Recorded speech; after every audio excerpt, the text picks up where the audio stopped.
For some background, I lived in this house between the ages of 3 and 13. It was a semi-detached home that backed directly onto a church and cemetery.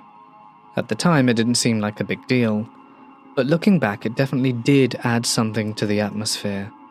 Now, a lot of different things happened while I lived there, and over the years my family and I have compared notes and realized we weren't imagining them individually. Let me take you to my earliest memories involving the basement, which wasn't very large, just a bathroom, a laundry room, and a small space where my brother and I would hang out, play video games, or watch TV. We never felt like we were in danger, but there was always this underlying tension when we were down there alone. On a few occasions, I remember feeling sudden bursts of cold air right near the bottom of the stairs, just outside the bathroom. At the time, I didn't think anything of it. I was a kid. I didn't have a framework to interpret that kind of thing. Years later, after we moved out, my family started talking more openly about that house. One night, my dad brought up the basement specifically. He used that bathroom every morning before work because he had an early commute and kept his work clothes down there. He told me there were multiple times when he would be down there getting ready and could feel the air move over him almost like something passing by. Most of the time he ignored it, but on a few occasions it made him uncomfortable enough that he spoke out loud, saying something like he wasn't there to bother anyone, he was just getting ready for work. He said when he did that, the feeling would fade almost immediately, and that's when we realized we had both experienced something similar in that same area. Another thing that happened involved the front door. When I was around 11, my mum went back to work, and I became responsible for walking my brother to school in the morning and locking up afterward. I was constantly reminded not to forget, and I never did. One day when I came home at lunch to let our dog out, I felt uneasy as I approached the house. When I got to the door, it was unlocked and slightly open, not wide open, but just enough that you could see inside. I immediately went to a neighbor, and they came in with me to check the house. No one was there, and nothing had been disturbed. The same thing happened again about a year later, almost exactly the same way. Both times I remember rushing through, letting the dog out, and leaving as fast as I could because I felt like I wasn't supposed to be there. When my dad told me about it later, he shared something that happened when I was too young to remember. We had been coming home from a New Year's party, and as they were driving up the street, my dad saw the light in their bedroom turn on and off again. When we got to the house, he left my mum, my brother and me in the car and went to check. The front door was unlocked and open. He grabbed a baseball bat and searched the entire house, but no one was inside. Things got stranger after that, especially with my brother. He started saying that at night he could see a woman in a long white dress, walking from the top of the stairs down the bottom and then disappearing. The staircase had a balcony at the top and curved down with 2 small landings, so you could see movement clearly from different angles. At first, I didn't believe him at all. Eventually, he told my mum, and she didn't dismiss it outright. Much later, after we had moved out, she told us she had seen something too. One night, she saw a woman in a white dress standing on the balcony at the top of the stairs. She never told us at the time because she didn't want to frighten us. I had my own experience connected to that area. One afternoon, I was in my brother's room, which faced the balcony, playing inside a Scooby-Doo tent we had. I ended up falling asleep in there. When I woke up, I rolled over and saw a woman in a white dress and a man in a suit with a top hat dancing together just outside the doorway near the balcony. They weren't moving quickly, just slowly turning like they were in their own space. I remember feeling calm, not scared at all. I looked away for a second and then looked back, and they were gone. It could have been a dream, but the image stuck with me very clearly. Another experience happened at night when I was in my own room. I always had trouble falling asleep, so I would lie awake for hours sometimes. One night, I felt unusually restless and had the urge to close my bedroom door, which I normally left slightly open. My bed was right next to it, so I leaned over to reach it. As I did, I noticed a large shadowy figure standing just outside the doorway. I froze completely. It didn't have clear features, but it had the shape and size of a person, larger than my dad and definitely larger than my younger brother. I started calling out for my dad, hoping it was him, but the figure didn't move at all. I called again and again, and there was still no response. Eventually, I pulled the door shut and turned away, trying to hide under the covers. A few moments later, my dad came in after hearing me call for him. He said he had been asleep, and so had my mum. That figure stayed exactly where it was until I closed the door. There are a few more things that happened in that house, including one experience my dad had involving a similar shadow figure, but that one could be explained away by sleep paralysis. Even so, the similarities between what he described and what I saw have always stood out. I guess that's what happens when you live next to a cemetery. This is a true story that happened on May 15th, 2006, in a small town in Illinois where I grew up. I had always believed in ghosts to some extent because of the house I grew up in. For the first 10 years of my life, my family lived in an old place where strange, unexplainable things happened pretty regularly. I never actually saw anything there myself, but it definitely shaped how I thought about that kind of thing. The first time I ever saw something I couldn't explain happened years later, in a cemetery I used to visit often. It was an old cemetery on the edge of town. I used to go there just to walk around and clear my head. It might sound weird, but it was peaceful, and when my kids were younger, I even brought them along sometimes because there were gophers all over the place, and they liked watching them pop in and out of the ground. By the time this happened, my kids were older and had lost interest in going, so I would go by myself. I usually went in the afternoon around 2 or 3, walked a few laps through the ground and then left. On that particular day, I got there later than usual, around 4:30. I had had a stressful day and just needed some quiet, so I didn't think much about it at the time, even though it meant it would be getting dark soon. I always parked my car near the back of the cemetery, and before going out I had a habit of scanning the area to make sure no one else was around. It was a pretty isolated place, and I didn't like the idea of being alone there with strangers. That day, like every other day, I didn't see anyone. There's something important about the layout of that cemetery. There's only one real way in or out, through the front entrance. The entire place is surrounded by a tall fence with barbed wire along the top. The back section has a shorter fence, but beyond that is a steep drop down towards a river. It's not something anyone could just climb over or use as an exit. I walked around for a while, stopping here and there to read headstones, and after about an hour and a half I went back to my car to sit for a minute.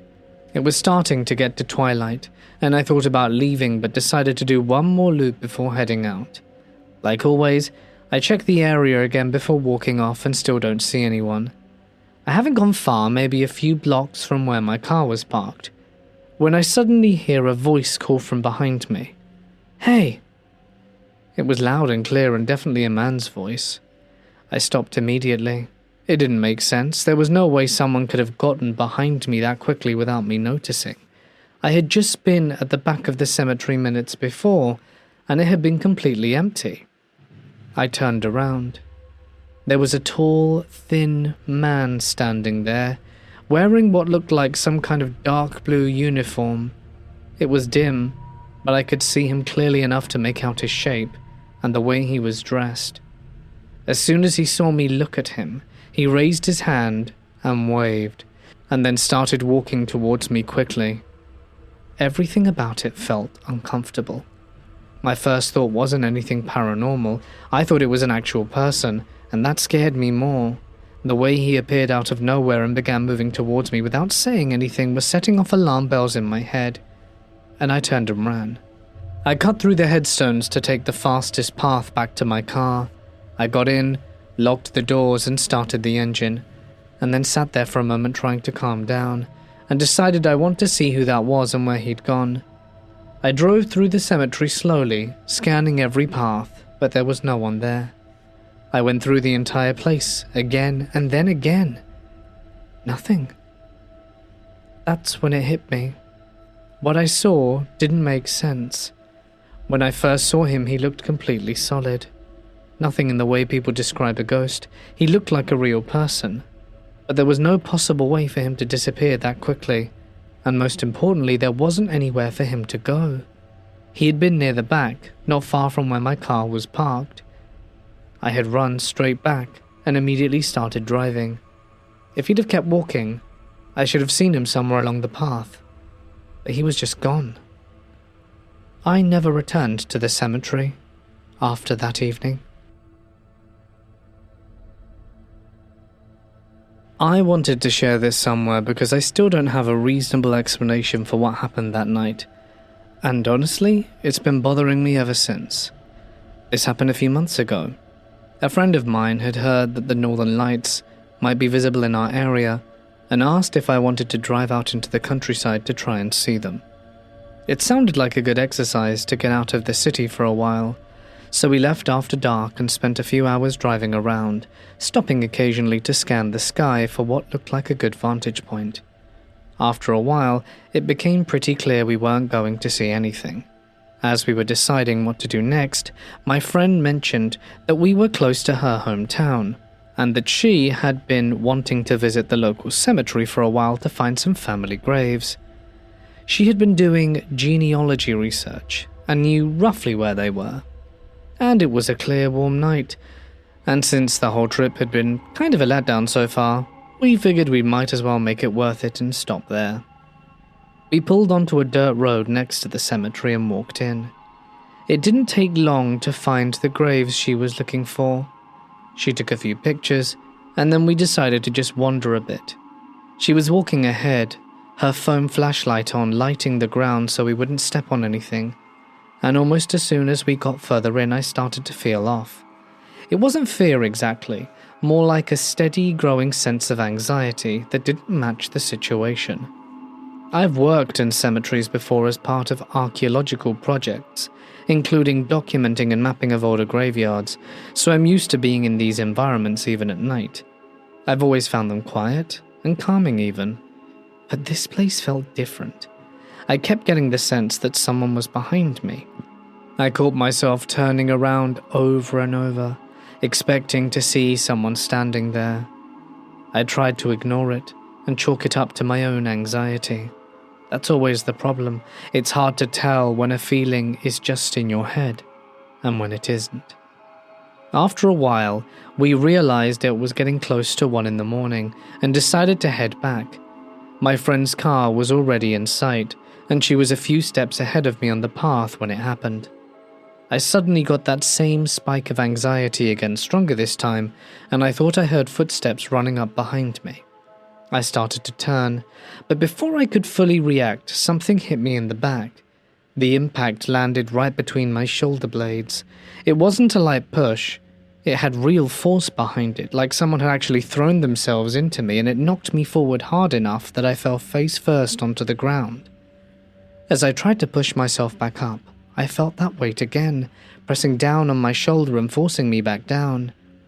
At the same time, my friend had turned around.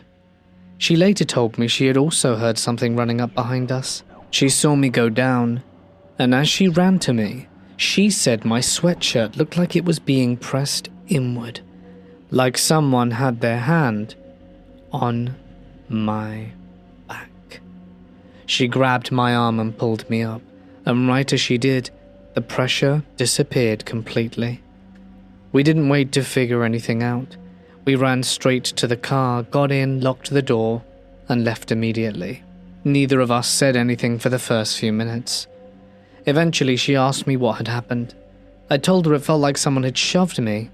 She said she knew because she had seen it, but there had been nothing there. We went through every possible explanation we could think of. It wasn't a person. There was nowhere for somewhere to come from or run to without being seen. I didn't trip. I clearly felt something hit me twice. It wasn't the wind. The air had been completely still at night, and it didn't seem like an animal either. There aren't any animals in that area that could hit with that kind of force and stay completely unseen, especially with her flashlight on me all the time. Nothing we came up with made sense. A few minutes later, After the initial adrenaline wore off, I started to notice pain in my back, right where I had been hit. It wasn't like a bruise, it felt sharp and stinging, almost like I had brushed against something irritating. I mentioned it to my friend, pulled over to check. She turned on the interior light and pulled back my hoodie. Just as she stopped, she said, "What is that?" She took a picture and then showed me. The skin between my shoulder blades was red, and small blisters had already started to form. Over the next few days, they got worse before they healed. It looked like a burn, but I hadn't touched anything, and my clothing wasn't damaged at all. Whatever hit me left a mark, and I didn't sleep well that night. Every time I started to drift off, I had this insane feeling that someone was standing right behind me, and that kept jolting me awake. Since then, it's been harder to ignore. I already deal with trauma from past assault, and there's nothing especially unsettling about an experience like this where there's nothing clear to point to, nothing to prepare for or avoid. And on top of that, it brought back recurring dreams I used to have when I was younger. They had mostly stopped in my 20s, but after that night they began again. The same presence, the same feeling of being watched or targeted by something I don't understand in some of those dreams now. It's not abstract anymore. I don't know what happened that night. There's no rational explanation I know. But if there's one I'm missing, I'd love some enlightenment, because I haven't been able to shake it since. Years ago, I lived in a very old small town on a cul-de-sac which had a cemetery at the end. When I first moved in, the landlord told me that a lot of the people in the area had experienced a lot of ghostly activity, but that he personally didn't have any experiences in the house I was renting. Months went by, and I also didn't have any experiences, but then I started to see what looked like a black figure going through the house at times, and mostly in my peripheral vision. There were times where I would be laying in bed watching TV, and I would see this figure or silhouette move very quickly past the doorway. Because I was already told about the activity that my neighbors had experienced, I was never really bothered by it. It wasn't until a year after I moved into the house that I had an experience that really scared me. I was home alone and went into the bathroom to shower. My cat was in the bathroom with me, and I noticed her looking under the door, and she started moving her ear and swaying her tail, which she usually did when she heard something unfamiliar.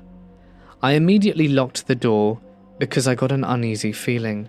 I then heard a man say, "Hello?" I thought maybe it was my dad getting home, so I said, "Dad?" But no one said anything back. Then the knob to the door to the bathroom started turning itself as if someone were trying to open the door.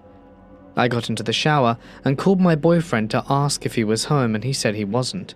So I called my sister to ask if she was home, and she also said no. I started to panic and called my boyfriend back and explained what was going on.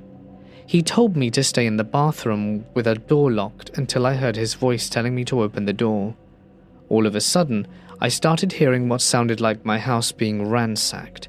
The doors were being opened and slammed closed.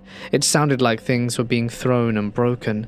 I was thinking someone broke into my house and was robbing me and destroying everything in the process.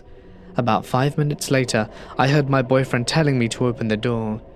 I immediately started crying because I was expecting to walk out to a disaster. But when I opened the door, nothing was touched. He said the front door was locked and he searched the house and no one was there. What I was hearing was so real and so scary. I have no clue what it was and still feel so afraid about that experience. I don't understand how I could hear all of that, and yet nothing be touched.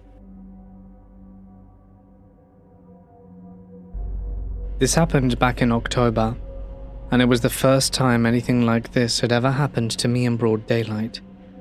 I was on vacation with my parents in Salem, which had been my top choice for years. I've always been into creepy history, especially the Salem witch trials. So when my parents gave me the option between Rhode Island or Salem for my graduation trip, there was no debate. We went the week before Halloween, which thankfully meant the whole place hadn't been overrun yet. I had the entire trip planned out in detail, and one of the places I really wanted to visit was the Howard Street Cemetery. I originally wanted to go to the old Burying Point Cemetery, but it was closed for renovations at the time. Howard Street has its own reputation though. It's believed to be the location where Giles Corey was pressed to death during the trials, which already gave the place that creepy atmosphere before we even got there. When we arrived, I did my usual thing. I enjoy taking pictures of older gravestones, especially the ones that are broken down or partially covered. If I see one buried under leaves or debris, I'll clear it off before taking a picture. It just feels respectful, like you're acknowledging that someone is still there. I ended up doing that with a few graves while we were walking around. At one point, I noticed another woman enter the cemetery, but I didn't really pay attention to her after that. I was focused on taking photos and just being in the moment. Eventually, my parents started heading towards the exit, so I followed behind them, still looking around and taking a few last pictures. And right before we left, I felt something grab my arm. Not brush against it, not a light tap. It felt like a hand wrapping around my arm, gentle but very deliberate, and it caught me completely off guard. I don't like being touched, so my immediate reaction was to turn around, assuming it was the woman I had seen earlier. There was no one there. The cemetery behind me was empty. The area outside the fence was empty. My parents were a few steps ahead of me, and whatever grabbed me had come from behind. There wasn't anyone close enough for it to make sense. My mum noticed I stopped and asked what was wrong. I told her I thought someone had grabbed me, maybe that woman. She immediately said the woman had already left a while ago. And at that point she didn't even hesitate.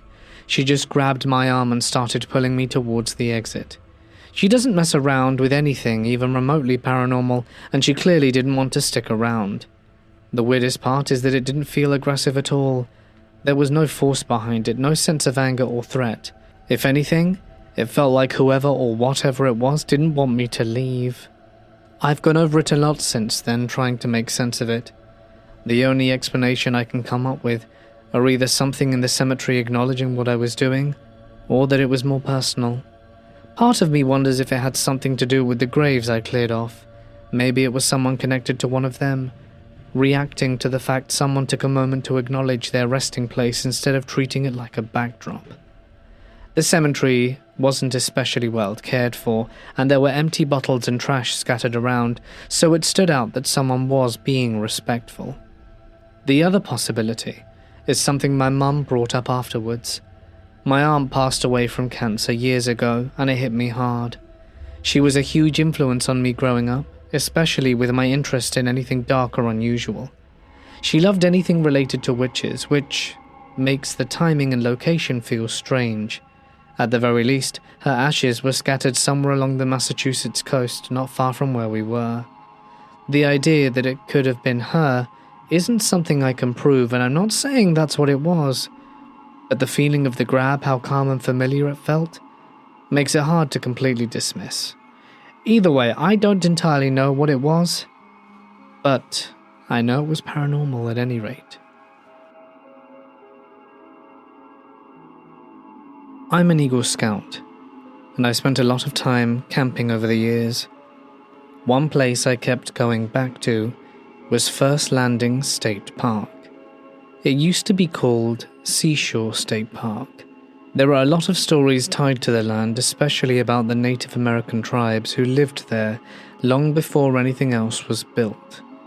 People talk a lot about the burial grounds on the trail side of the park, which are fenced off now and no one goes in there. And the general consensus is that you leave that area alone.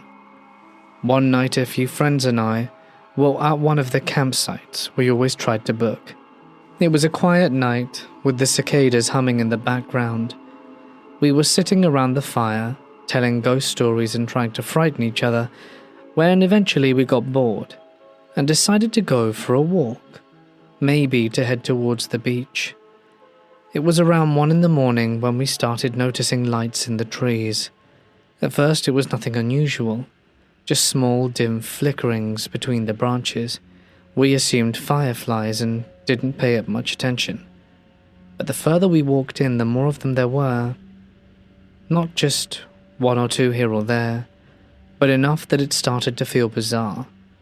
They weren't lighting up in that random blinking pattern you'd expect either.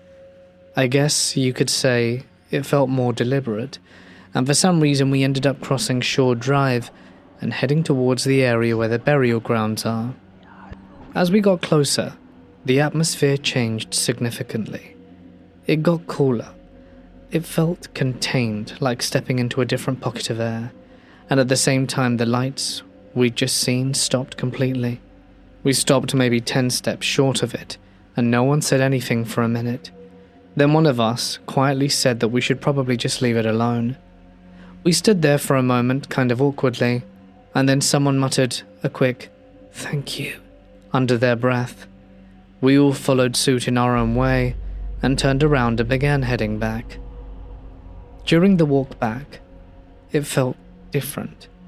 It wasn't just that we were on edge, it actually felt like we were being moved along. Not like pushed or anything, but more sort of encouraged to keep going, although no one said anything. I've been back to that park plenty of times since then, and I've had other moments there that I can't really explain away. I've seen shapes moving through the trees at night that don't match anything solid. I've heard what sounds like distant drums and low chanting when everything should be completely quiet, and footsteps when no one else is around. What's strange is that it's never felt threatening. Unsettling, certainly, but never hostile. I've taken friends with different backgrounds over the years, including some with native ancestry, and almost all of them have said the same thing without prompting. It's still one of my favorite places to camp, but I don't mess around near the side of the park anymore. And if you go at night, maybe you'll find out what I'm talking about.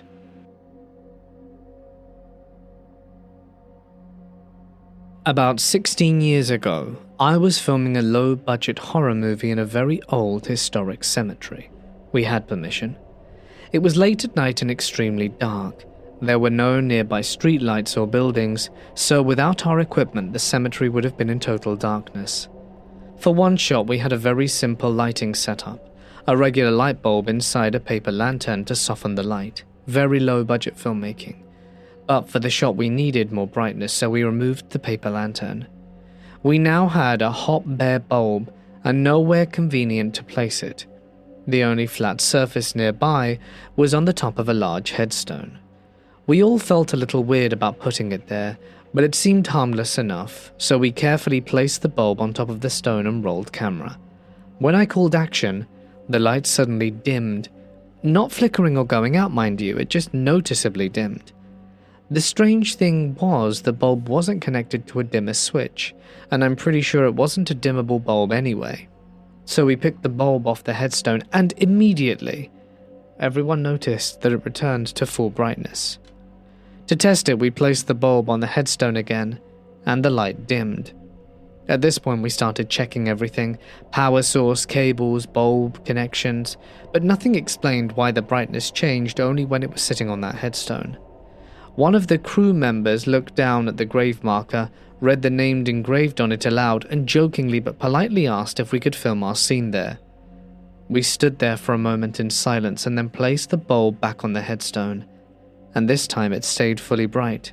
We called action again, and the light never dimmed.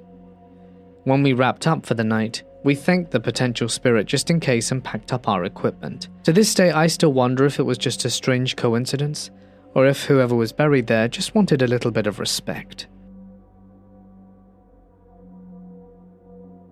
I've never really had an explanation for the following story, and I've always been pretty skeptical when it comes to anything paranormal. Let me share it with you. A few years ago, I was out at night with some friends, and one of us had the idea to go into the town's graveyard. None of us actually expected anything to happen, but we went anyway, mostly just to mess around and scare ourselves a little. We walked in and headed directly to the middle of the cemetery.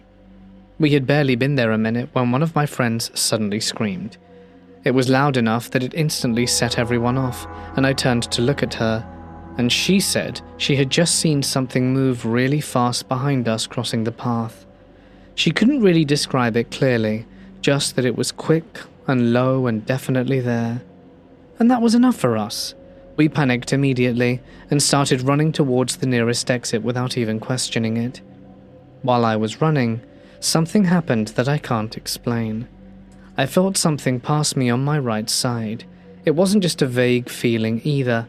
It was close. At the same time, I heard footsteps in the leaves. They were fast and matching our pace, and it sounded like someone running alongside us just out of sight. It was the weirdest part, because it almost felt like I could see it, even though I couldn't, like my brain was trying to fill in the shape. So anyway, we got out of the graveyard pretty quickly after that, and did not stop running until we were a good distance away. Once we finally slowed down, we started talking about what had just happened, trying to piece it together. The same friend who had screamed first told us what she saw more clearly. She said whatever it was had come up on her left side, crossed the path behind us, and then kept moving in the same direction we were running. She specifically said it passed right by me on my right side.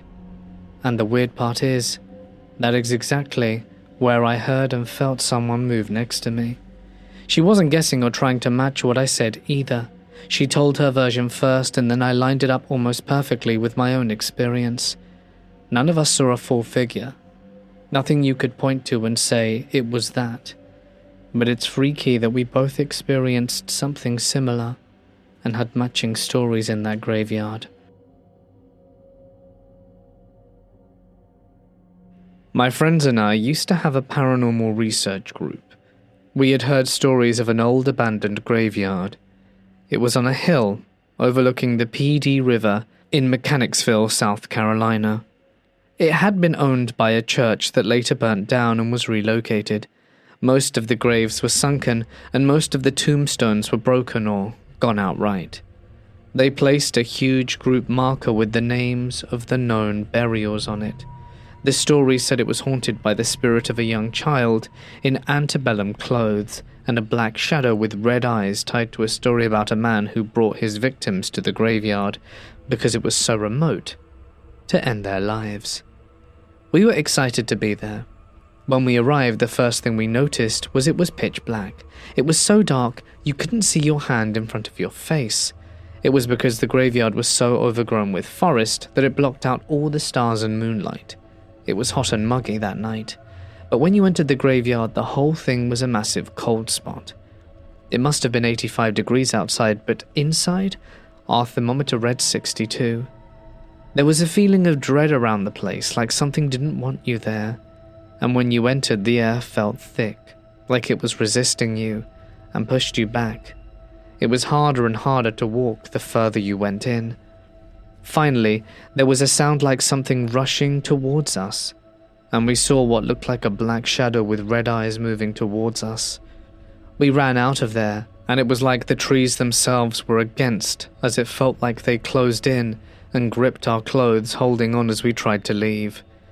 We finally made it out, and when we went to leave, one of the car batteries was dead, though it was only months old, like something had drained it.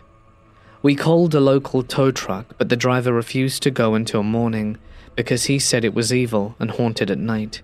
We got pictures with so many orbs and shadows. One picture even showed moss that looked like a man shape hanging from a tree.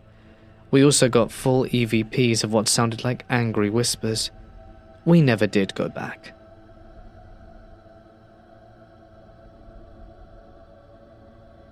One boring summer night, my friends and I were racking our brains trying to think of a cheap thrill to entertain us, and someone floated the idea of sneaking into this huge historic cemetery with graves from the 17 and 1800s out in the next town over.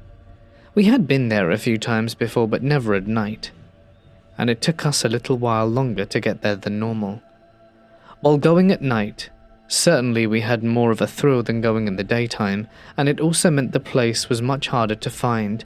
And when I say the boonies, I mean it. Way into the woods, with the only lamppost for miles being the one in the front of the cemetery, but we found it. The friend who drove us, Matt, parked a little way down the road, close enough so we could get back to it quickly, but just beyond the light the lamppost radiated. Matt warned us to keep quiet, as the caretaker had a house somewhere on the grounds, and we followed his lead until we found a place we deemed safe. It was the top of a small hill which in the daytime would have been a wonderful view of the cemetery, which was really quite beautiful, but at night offered the sanctuary for us to smoke weed away from prying eyes. We chatted, passing the vape pen around, when I looked down the hill at the road. Guys? Standing near the lamppost was a man staring directly at us. We waited for a second, expecting him to yell at us or tell us to leave, but he stood there in silence, standing so still it felt unnatural. Everything about his appearance was obscured. The light shining behind him made him appear as a jet black figure. Based on his outline, we could tell he was wearing a hoodie with the hood up, but that was it. Matt pulled out his knife. "Okay, time to go," and we shuffled back down the hill, as quickly and quietly as we could, praying the guy wouldn't start chasing us.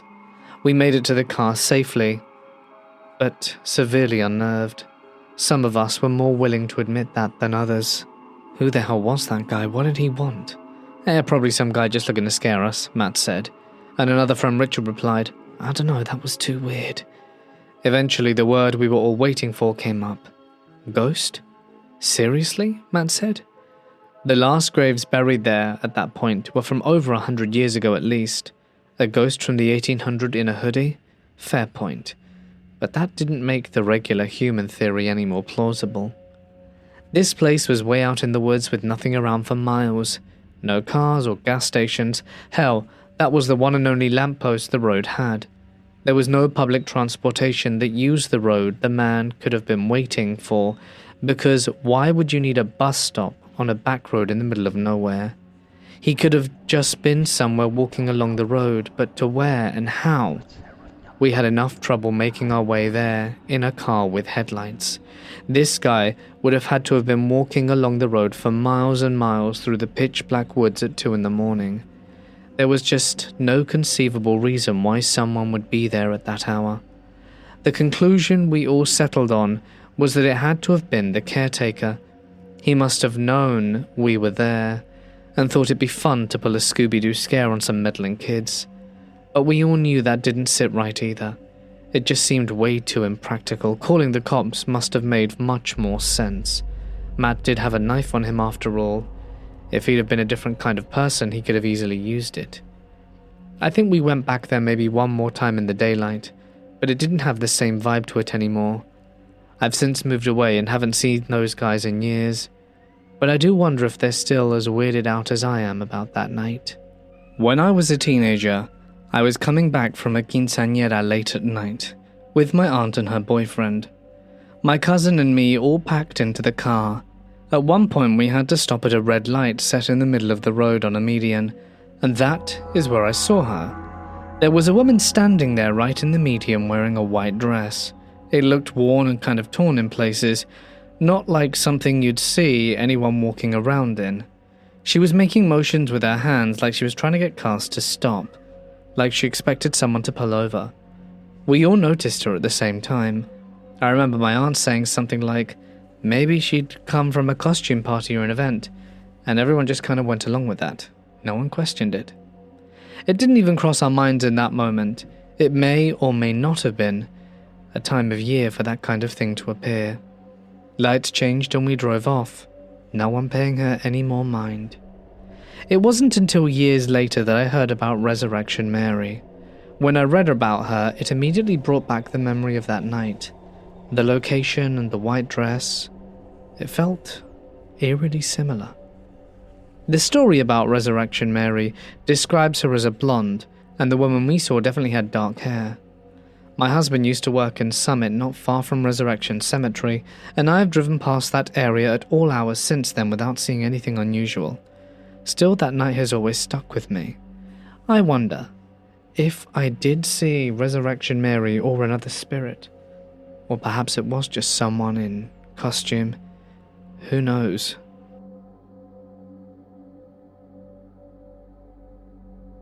Let me begin by saying I am in no way a ghost hunter.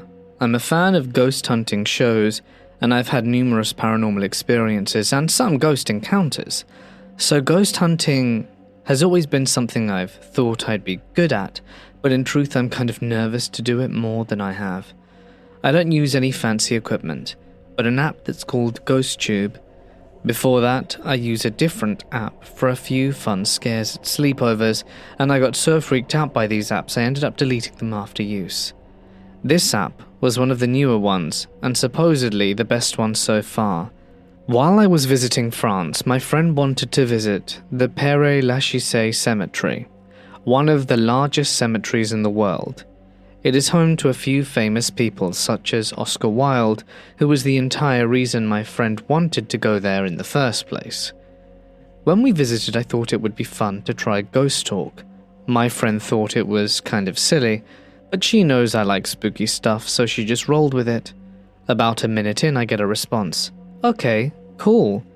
With these apps, I realize your phone can hear you and probably see things via the camera too, so I take responses with a grain of salt normally. I'm not thinking too much of it, nor is my friend. However, as we walk, the response becomes more frequent and I begin to talk back, and that's when the responses really picked up. I want to note here, I do have a history of psychics in the family. I like to think I have a bit of an ability, but mostly energy related. I have never felt like I was in danger with anyone who's responded to me. If anything, it felt like they were just taking a walk with us. And here's a breakdown of how the interactions went. Table. I laughed. There was no table around, so I just kept walking. I lived here. This one caught my attention. I responded, "Did you live near here or somewhere else in France?" Response, "I'm not from here." Me, "Oh, so you lived here, but you weren't from here? Is that why you're speaking English?" At this point, I felt like this was a man speaking to me, just a feeling, and they said, "Stop interrupting." Okay, it was definitely a man. My friend and I started laughing and we said we'd be quiet. After that, it felt like the person, presumably annoyed, left us. We passed by a mausoleum with a caved-in floor leading into a black hole. We commented on it. "Oh, that's creepy." We got a response. "Basement." "Yeah, it must lead to somewhere deep like a basement," I said. "That must be eerie." Immediately, I got the response, "Not necessarily." At this point, my friend started to look at my phone, like she couldn't believe that was happening. I got the feeling we were being joined by a woman. She followed us. It was a feeling like she was walking directly behind us, keeping pace, like if I stopped too quickly, she'd run into me. "Mother," she said. "Were you a mother?" I asked, "or is your mother here?" "Innocent," it replied. I forgot what I said in response, but I quickly got the comment, "Psychic?" My friend looked over at me wide-eyed. I laughed and said, "No, I'm not psychic. I just have this device. It shows you when you want to talk to me. So please continue to talk if you want." "Yeah, well listen," my friend said. We walked on. I commented on various graves and how pretty they were, or how sad I was about some being covered up or broken due to vandalism. As we passed one grave, I saw it was an angel and a very nice grave. "At least it's a pretty grave," I said. That's when we heard the device say, "It's what I want." "Really?" "Assuredly," the device replied. As we passed more graves, we got more replies. "Suffering." We said how sorry we were that they were feeling that way and we wish we could help. We even asked them if they could help us find Oscar Wilde's grave, seeing as this cemetery was big as a town. To this we got no response, but ended up finding his grave. It was about 20 minutes to closing time when the cemetery was due to close, and they would give a 10-minute warning by ringing a bell. That was the cue for visitors to head for the exit, otherwise you'd risk getting trapped in. Though I'm sure security would do surveillance after closing, but due to the size of the place it would probably take them a good while to find you, if they did in fact come looking for you at all. Oscar Wilde's grave had sadly been put behind glass due to people defacing it. All over the glass were lipstick marks, and even on the other side were small things people had thrown over the glass wall, such as notes and little toys. There were quite a few people around this grave when we heard the bell chime. As everyone left, we stayed for a moment so my friend could say something to him. I assured her it might not be him, because quite frankly I don't know if I'd hang around my grave if people kept ruining it, but we tried anyway. She told Oscar that she was a big fan, and that he's still very widely adored, but also that there was a gay-themed bar after him somewhere, and we got the response, hot. We died. Guess he was okay with the gay bar. I then asked, "Is there anything you want to tell us?" And the response was, "Please go." We agreed and immediately walked away, realizing there was no one else around and the bell was now chiming. "I'm walking," the device said. "You're welcome to walk with us to the exit," I said. And a few cobblestone paths later we made it to the exit on time. I said maybe he was saying please go so we'd make it out on time. I actually felt like something followed me back to our hotel. I felt a heavy weight on me and was exhausted, and my brain felt cloudy and didn't feel right. I was afraid the app would notify me of more responses, so I deleted it. That night, I felt watched. However, I'm happy to say the next morning I felt much better and lighter. Maybe whatever followed me realized I wasn't listening anymore and left. Not sure why, but I felt like it was the woman who talked to us a bunch before. Nothing malicious, she just wanted to be heard. I hope you enjoyed my stories. Hey guys, it's Mort here, and thank you so much for listening. I hope that you have enjoyed tonight's collection of cemetery stories. It has been a good one. So just for those of you who might not be familiar or maybe don't listen to the end every time, I am going to be doing alternating Saturday videos. Next week will be a compilation just like last week, and the week after I have programmed a kind of funky episode called Security Cameras. I might actually include the footage, but it's creepy stuff that's been captured. So I think it's going to be a really interesting video. Hopefully you guys enjoy it. I haven't recorded it yet, but the stories are quite promising. But with that being said, that is it for the week. I will see you again on Monday if you listen to the Mort's Bedtime Stories podcast over on all podcasting places, and if not, you will see me again on Tuesday for even more spooks. I believe the Tuesday video is Railroad? Pretty sure it's Railroad. Yeah, train and railroad stories. Again, not a super popular topic, but one I think is actually really interesting with some hella spooky stories. Anyway, have a wonderful weekend, friends. Stay awesome. Oh, and I wanted to give one final thank you to my members and patrons whose names you can see on screen. And if you'd like to get a bunch of exclusive content, you can follow links in the description to find out more. But for now, stay awesome, my friends, and good night.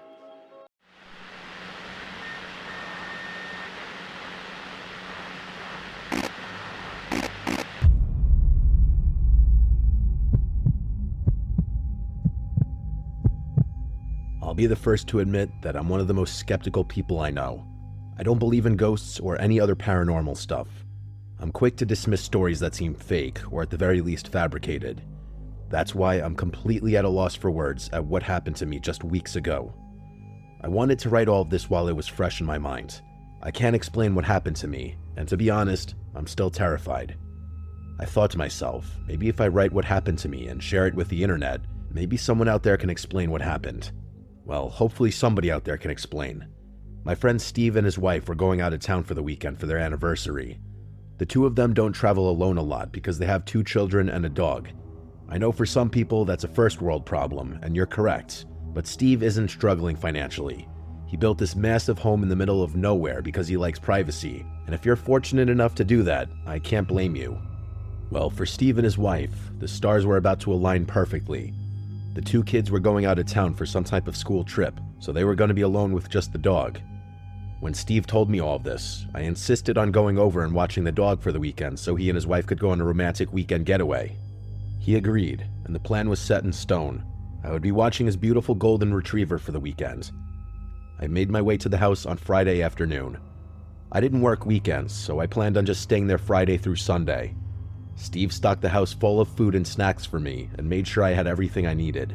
It was a bit overkill for a weekend pet sitting job, but I wasn't complaining. I love dogs, and I love quiet weekends, so win-win for me. Now for the scary part. On Friday night, the dog and I just hung out and watched movies. Steve sent me a text around 9 p.m. and said, "Don't get scared being all alone in that house. It can get pretty spooky at night when you're by yourself." I gave him a single LOL text back and told him to shut up. As I said before, I'm a very skeptical person. I don't get scared of empty houses or being alone in the middle of nowhere. I'm well aware that anything can happen, so I just don't get scared easily. I slept in the spare bedroom, and Steve's dog came with me. We went to bed around 1 a.m. At 3:21 in the morning, I woke up to the sound of the dog barking downstairs. It was that loud and vicious barking. I won't lie, that actually did scare me. But more of the surprise scare, not that scared out of my skin kind of scare. I made my way downstairs, and the entire time, the dog never stopped barking. I finally found the dog in the kitchen barking at the door that led to the basement. All the hair on his back was standing straight up, and the dog looked incredibly spooked by something. I was calling his name and trying to calm him down, but he just wouldn't stop barking. I grabbed the doorknob, and this sent the dog into a spiral.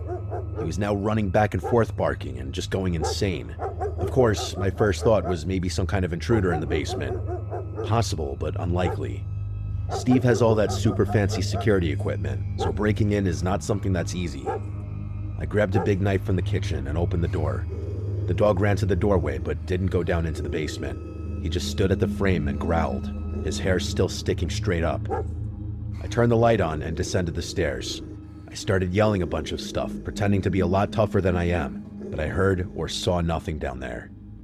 I tried calling the dog down into the basement, but he wasn't moving. I even went as far as to look all around the basement to give my mind some peace. It's a finished basement, so I looked in closets in every corner, behind furniture, and even in the bathroom that's down there. No intruder and no evil ghosts. The only thing I did notice was how unreasonably cold it was down there. I know it's a basement, but I've been down there a million times, and it's not that cold. Even in the dead of winter, it's never that cold. At the end of the day, a cold basement is no reason to freak out and run away. I spent the rest of the night in the living room.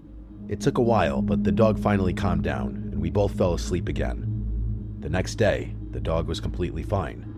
We played outside for a while, and I just spent most of the day listening to music and watching movies. I went down in the basement at one point during the day, and the temperature was completely normal. It felt like the rest of the house. I didn't really spend much time giving it thought, and just went about the rest of the day. That night, I decided to stay on the couch, just in case the dog had another basement door incident. I wanted to stay up later, but I ended up falling asleep while watching a movie. Once again, at almost the exact same time, I woke up to the dog throwing a fit and barking like the house was on fire or something. I stormed into the kitchen, and again, I tried getting the dog to stop barking, but he wouldn't listen for the second night in a row. But this night was different. I didn't think it was possible, but the dog was even more erratic that night than he was on the previous night. I knew nothing was down there, so I told him repeatedly that it was okay. It was like I wasn't even there. When I grabbed the doorknob this time, instead of continuing to bark, he started to cry and whimper. It was the strangest thing. I let go of the knob, and when I tried to console the dog, he started barking again. I was annoyed and confused. One last time, I grabbed the knob and went downstairs. Again, the dog started to cry and still wouldn't follow me into the basement. This time was different. It was still cold down there, just like the previous night, but this time it stunk so badly. I don't know how to describe the smell other than just bad, but perhaps the weirdest thing was that some of the pictures he had on the wall of his family were knocked over, and the bar stools down there were also knocked to the ground. Other than that, nothing else was misplaced or destroyed. I picked up the bar stools and also the pictures and just set them on the bar. The smell was so overbearing that I didn't even want to be down there anymore. I went back upstairs, and for the first 30 minutes or so, the dog continued to bark, and I tried to figure out what could be the reason for the smell. When the dog finally calmed down, I gave him a treat and we both fell asleep. When I woke up in the morning, I went into the basement to try to get to the bottom of the smell, but the smell was gone, not even a lingering odor. Also, the dog followed me down, and he was happy as can be. For 2 nights, that dog refused to come into the basement with me, but today, he went down there without a care in the world. I was completely stumped. I had no clue what had happened the previous 2 nights. Steve got home around 1 in the morning, and as you may expect, his dog was jumping for joy. His wife took the dog outside, and I started catching up with Steve for a bit. He asked how everything was, and I told him that, for the most part, everything was great. He gave me a confused look when I said for the most part, so I explained in detail what happened over the weekend. I totally expected him to laugh and assume I was playing a joke on him, but he didn't laugh. He didn't even smile. He just stood there. He finally looked down and told me that, occasionally, when the dog was a puppy, he would have these barking fits and just go crazy barking at that door. Apparently, he hadn't done it in years, so Steve forgot about it. They never knew the reason, but then one night, he just stopped doing it. I could tell Steve was freaked out, a lot more freaked out than I was. We talked about it for a little longer, but ultimately, I kept telling Steve not to worry, and it's probably nothing. It's been 2 weeks, and I have not been able to stop thinking about it. Steve told me that since they've been home, the dog has been completely normal and has had no basement door episodes. I've tried looking into it myself, but I haven't found anything that could logically explain what happened. Just when I think I may have found something that sort of explains what happened, once I add everything up, it doesn't make sense. So what's the deal? Can someone out there explain to me why that dog was acting this way? What was the smell, and where did it come from? I need help, people. I'm losing sleep, and I don't even live in that house. I just want some sort of answer.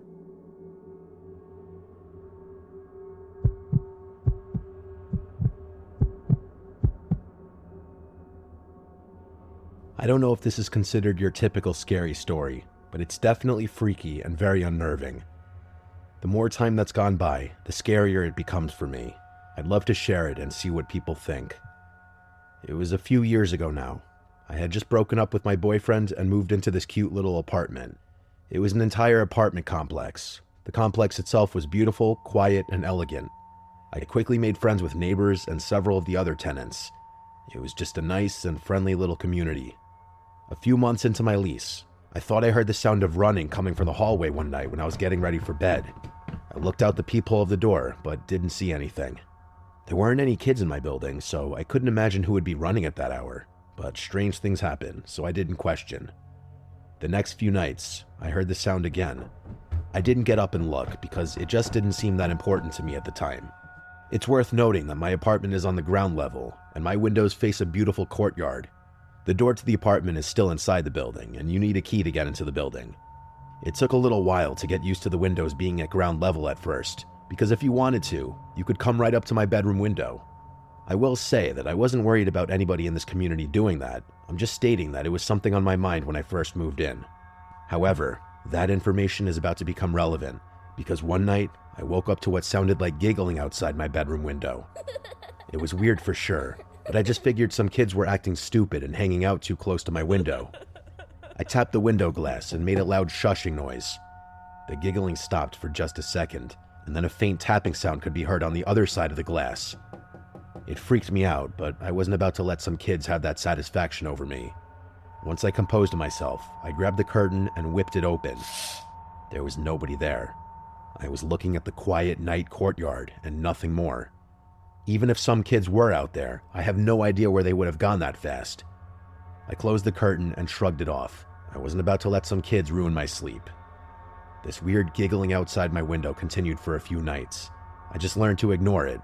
I have young nieces and nephews, and usually when I ignore their stupid pranks, they stop doing whatever they're doing. That was my plan with these giggling kids.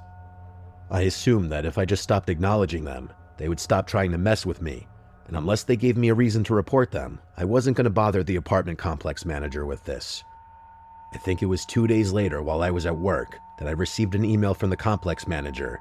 She seemed short in the email. She asked if I could stop at the main office when I got home from work. She had to show me something, and she claimed it was urgent. I told her I could stop by after work. I remember all day long being stressed about it. I was worried my rent money didn't clear or something like that. When I showed up, she told me to lock the door. She started talking quietly, almost in a whisper. This one guy who works in the security office came in and sat next to me. The manager told me that while the security guard was monitoring some footage, he came across this. She showed me security camera footage of the hallway where my apartment is located. Around 2 a.m, 2 small hooded figures approached my door. They looked about the size of children who were maybe around 10 or 12. They were just standing there in the grainy footage. It looked like they were standing about an inch away from the door. The scariest part of this was that when she fast-forwarded the footage, they didn't move at all. It was nearly 10 minutes of them just standing extremely close to my apartment door. Before they finally walked away, one of the small figures reached for the doorknob and tried opening the door. You can clearly see them jostling the door a few times, but it doesn't open. After the 10 minutes in the video, they skip away from the sight of the camera. I was finally freaked out. Whoever these kids were, they were targeting me for some reason. I told the security officer and the manager about the window incident, but when they looked back at the footage, they found nothing. We still called the police and gave them a statement. They said if anything else happens, give them a call, but at that point, there really was nothing they could do. The security officer attempted to see if they could find out where the kids skipped off to when they left my apartment door, but it's almost like they vanished. They couldn't find them on any other camera on the entire complex. The next night, I decided to stay awake. I was going to catch these kids one way or another. But that night, there was nothing. No giggles and no sounds from the hall. It was about a week later, and I heard something coming from the hall. It was about 1:30 in the morning. I muted the TV and listened intently. I heard the sound of my doorknob rattling around. It was happening. The kids were back at my door. I ran over nervously and yelled for them to get away. I could hear a child laughing, and then another soft child voice whisper, "Mom, we're home. Just open the door and let us in." I didn't say anything. I looked through the peephole and just saw two small figures with their heads down. The voice whispered again, "Please let us in. We're home now, please." That last please that the child said almost sounded desperate. I didn't care. I yelled that their mother doesn't live here anymore and that I was going to call the cops. Both kids started to giggle. Then the doorknob started to shake again. One of the kids started throwing their body into the door, but it wouldn't budge. I stood there holding the door for a minute. I didn't hear laughing anymore, and the doorknob wasn't shaking. When I looked one last time, nobody was out there. I was still too afraid to open the door, just in case they were just outside of my view. I called the police, and the cops were quick to assume it was just the local kids playing a prank on me. I didn't argue with that because it seemed like the most logical explanation. I finished with my statement, and that was that. A few days later, I ran into the apartment manager in the parking lot. She pulled me aside and asked if I had experienced anything since that last time.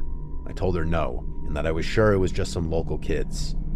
She made a weird face and told me she wasn't so sure. She told me that the woman who lived in the apartment before me was strange. She didn't give me a whole bunch of information for privacy reasons, but she was fairly confident that something horrible happened with that woman's children. She didn't elaborate or give any details. She didn't even give me the name. She just implied that something horrible happened and left it at that. She said that she had already said too much and she didn't want to get into trouble for sharing personal information. She told me to be careful and just keep locking my doors. I'll never forget her walking away saying, "This wasn't a prank." To my knowledge, I don't think those kids ever visited my apartment again while I was there. I've spent some time trying to figure out exactly what happened, like who these kids were and what the apartment manager meant. Was she implying that these kids were like ghosts or something? I know that seems insane, and I'm sure that's not what it is, but you have to admit, it is strange. It's weird to me that the police and the security officer couldn't find where these kids went after they left my apartment. Something that dawned on me after I had already moved out was something I had overlooked. There should have been no way for the kids to get inside the apartment building without a key. As I said before, there were no kids that lived in my specific building. So how did they get in? Where did they go? As time goes on and I reflect on this story, I get more freaked out. It's amazing to me that I wasn't more scared in the moment.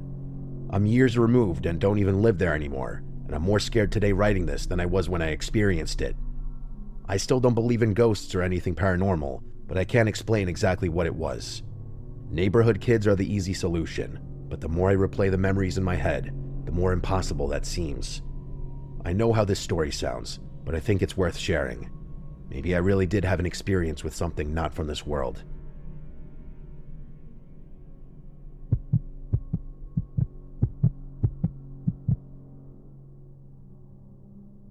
This story I'm about to share happened to me around 10 years ago.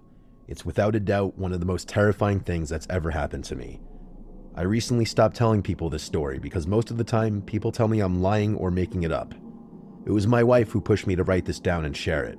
She said maybe somebody out there has gone through a similar experience, so here it is. Back then, I worked at a dead-end job. Just like most of us, it was a way to make ends meet. The mundane drag of retail work was beginning to drain the life from me. One afternoon, when I was leaving work, I noticed something neon pink hanging from my car door handle. It was a sticky note with a friendly message written. It simply said, "You're special, and I hope you have an amazing day." It also had a smiley face sticker attached to the note. I thought it was nice and it made me smile. Other than that, I didn't give it another thought at that moment. The next few days, when I left work, I would have a message attached to a note in the same spot. I know some people have told me that it's creepy and weird, but I liked the attention. At that point in my life, I wasn't getting attention very often, so it was nice to be seen. After 3 or 4 friendly messages, I decided I was going to leave a message on my door this time. When I parked for work that morning, I grabbed my own sticky notes and wrote a message. I kept things friendly, while also walking that line of being a little flirtatious. When I left work that afternoon, I was happy to find another note. The flirt worked because this person started flirting right back. I didn't know if this was a joke or if it was serious, but either way, I kept the charade going for a few days. The shift before I had a day off, I left a note saying something along the lines of, "Don't miss me too much on my day off." When I left work, I had a sticky note that just had a sad face drawn on it. This is where I thought the game would end for good. Somebody was having fun with me, I gave in, and now that I was going to be off, I figured it would just fizzle out. I couldn't have been more wrong. When I woke up the next day, I did some stuff around the house. It was late morning when I went outside for the first time. I noticed something neon pink on the car door again. I couldn't believe my eyes. I tentatively approached the note. It said, "You look cute when you're sleeping." This scared me. After a little while, I concluded that someone was messing with me. It clearly was someone I worked with who knew where I lived. It was the only thing that made sense to me. I crumpled the note up and threw it away. When I returned to work, the notes continued for a few days. They started friendly, but by the 3rd day of my not responding anymore, they started to get mean. The friendly messages were now saying things like, "You better answer me," and "Remember, I know where you live." I thought about calling the police, but I was still so sure that it was somebody I knew messing with me. I decided to leave a note the next morning. I wrote a message saying to leave me alone, or I would call the police. I didn't really have plans to call the police, but if it were really somebody I knew, I thought that this would be when they finally came forward, or at least stopped with the notes. When I left work that afternoon, I noticed that my note was gone, and for the first time in a while, I had no new notes on my door. I felt relieved. I still wanted to know who it was, but if the notes stopped, I was happy. That night, I woke up at some point in the middle of the night because I thought I heard something. Ever since the note outside, I was on edge. I sat in bed for a minute, just sitting silently, trying to listen. Then I heard something again. It sounded a little like shuffling, but it was hard to tell if it was just the house making noises or if it was something more alarming. I assumed I was just hearing things, but I wasn't taking any chances. I grabbed a baseball bat and made my way down the long hallway from my bedroom to the open living room. Every step I took, I started thinking the worst. If a person were standing in my house, I don't think I would have been able to hit them with the bat I was holding. I just am not that type of person. I made it to the end of the hallway and just stopped. Whatever bravery I had when I left my room was gone. If you're standing at the end of the hall, you can see my living room, dining room, and kitchen. I turned on the dimmable lights and scanned the room from where I was standing. I was too scared to move any further. I kept imagining somebody hiding behind the couch or something. I stood in silence for a minute or so, and I heard nothing. I turned the lights off and briskly walked back to the bedroom. At any point, I expected somebody to charge after me, but thankfully that didn't happen. I locked my bedroom door and turned on the TV. I wanted to drown out the noise of nothingness. I ended up falling asleep eventually. When I woke up that morning, I almost forgot about how scared I was. I walked to the fridge to grab some juice, and that's when I saw it. A bright pink sticky note was stuck to the fridge that said, "You can't keep me away," with another smiley face attached after that statement. After being frozen for about 30 seconds, I ran to check every door and window in my house, and they all were still locked. I know for a fact that nobody had a key to my house. My family lives in another state, and I'm not close enough with anyone here to trust them with a key. Somehow, this person got inside my house and left a message on the fridge. I wasn't playing around anymore. I called the police and gave them the info. They claimed to have done an investigation, but they weren't able to get any useful information.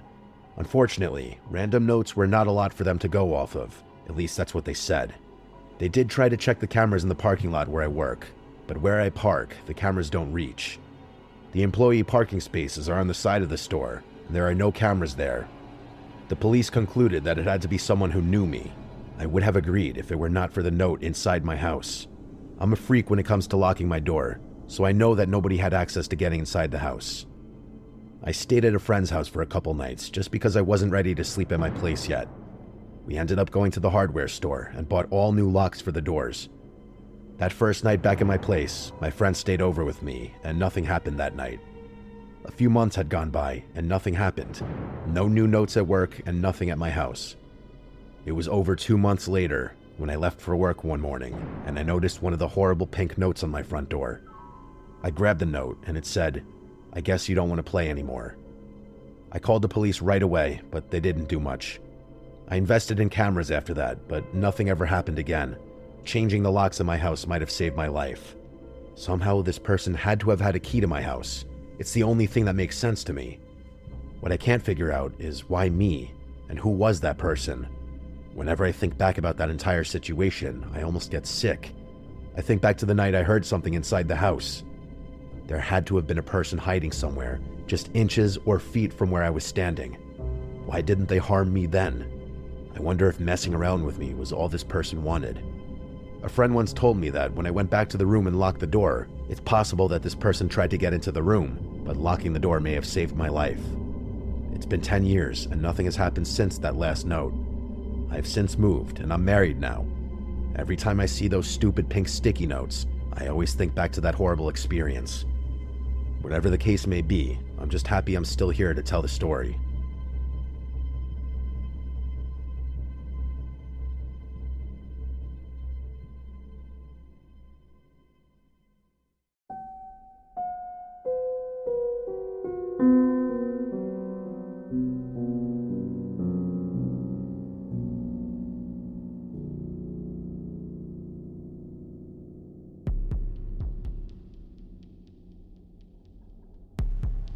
The Indonesian island of Bali has long been sold as a type of paradise, a tropical getaway where people go to switch off, unwind, party and relax, safe in the knowledge that crime there is exceedingly rare. For the most part, that reputation holds up, but due to lax entry requirements post-COVID, in recent years, a handful of newsworthy cases have had some people re-evaluating their travel plans. Beginning around 2025, a number of targeted attacks, kidnappings and killings have been carried out on Bali, not by locals, but by organised, international hit squads. For example, in June of last year, an Australian national was shot dead inside a luxury villa by fellow Aussies who had travelled there specifically to settle a vendetta. In 2 separate incidents also from last year, a Southeast Asian man and a Russian national were both held hostage until cryptocurrency ransoms were paid. These weren't random incidents. And in February 2026, another name was added to that list. Igor Komarov. 28-year-old Igor is widely reported to have come from a wealthy and well-connected background, with some sources suggesting that he was the son of Sergei Komarov, the leader of a criminal syndicate in eastern Ukraine tied to scam call centers. Born into extreme wealth, Igor was used to the finer things in life, and that included luxury holidays. And so, in February 2026, he and his girlfriend, Yeva Mishalova, escaped the doom and gloom of their war-torn home country and travelled to Bali. Yeva was an influencer whose content predominantly focused on beauty, fashion, and flexing.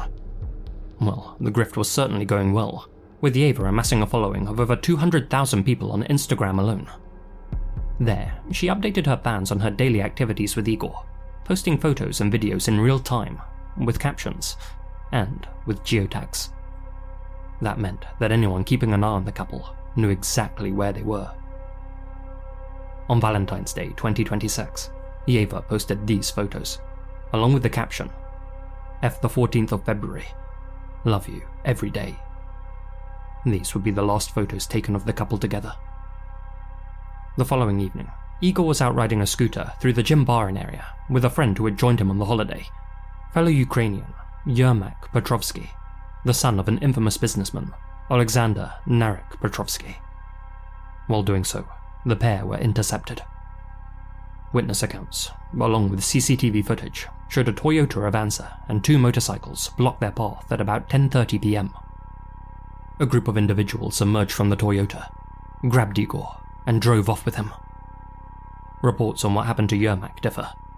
Some say that in the chaos, he was able to escape. Others state that he was also taken, but that his family immediately paid a ransom for his release. Whatever the case, Yermak went to the police soon after the incident and reported what had happened, telling officers that the kidnappers still had Igor. As stated by police spokesperson Arya Sandy at the time, "Because the friend was released, we can only assume that Igor's ransom wasn't paid." That assumption was soon proved correct. On February 19th, 4 days after Igor was taken, this 3-minute video began circulating on Telegram. The footage showed a bloody and bruised Igor sitting in a blank white room with a swollen face and raccoon eyes. Through tears, he addressed his parents directly. "Mummy, Daddy, I beg you, help me. You stole $10 million from a very, very serious organization. Return it, please." Igor then stated that his captors had already broken his legs and started cutting off his body parts. He then raised his left hand, revealing a bloody rag covering where his fingers used to be. As he showed off the wound, he explained that he felt feverish, said that infection would soon set in, and claimed that he felt like he was dying. If the money was returned to the harmed parties, Igor said, he'd be set free. If not, he'd be chopped into pieces, and photos of his body would be disseminated online. "Don't contact the police or any mafiosos," he begged. "Please, settle this directly with the people holding me. Bring me home at least like this, with what's left of me." But seemingly, his pleas fell on deaf ears. Igor's family remained silent. They didn't make any public appeals, and as far as we know, didn't contact the kidnappers or pay the ransom. In videos that appeared later, Igor read from a script and admitted, under extreme duress, that not only did his father run scam call centers, but that he and his friend Yermak also started their own with the help of Yermak's influential father, Narek, saying that they targeted and exploited Russian citizens. Given the circumstances, it's unclear how accurate Igor's claims were. But the clips did prove one thing. Igor hadn't been targeted at random. For his captors, this was deeply personal. After pulling footage from cameras near the abduction site, law enforcement identified a rental car believed to have been the one used by Igor's kidnappers. They tracked it down, and blood was found inside its interior. The vehicle's GPS data led investigators directly to a villa in Tabanan, a quiet area removed from the more crowded tourist centers. Inside that villa, they found signs that someone had been held there. Blood found in one of the rooms was consistent with samples recovered from the rented vehicle. Then, on February 26th, something even more disturbing was discovered on the other side of the island. Fishermen near the mouth of a river noticed what appeared to be human remains. Detectives arrived and found 8 separate body parts scattered along the banks, including severed limbs and a head.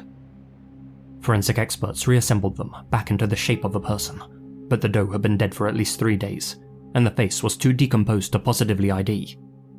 That being said, a tattoo on one of the arms suggested that it was Igor. Thus, they had several of the bones analysed.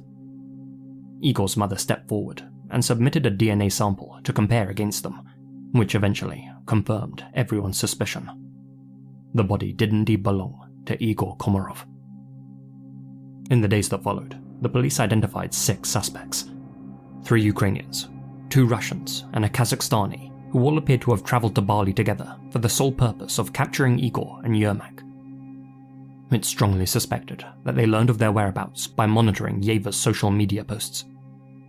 2 of them are believed to be lying low somewhere in Bali, blending in with the millions of tourists who visit the island every year, while the remaining 4 were able to flee overseas using fake passports. Interpol red notices have since been issued for their capture. With the suspects scattered across multiple countries, with possible ties to organised networks, it's unclear how long this case will take to resolve. What is clear is how much of it played out in plain sight. Because, in the days leading up to the kidnapping, Yeva had been innocently documenting everything. Where she and Igor were staying, what they were doing, where they'd been out to. At the time, it just looked like any other holiday being shared online.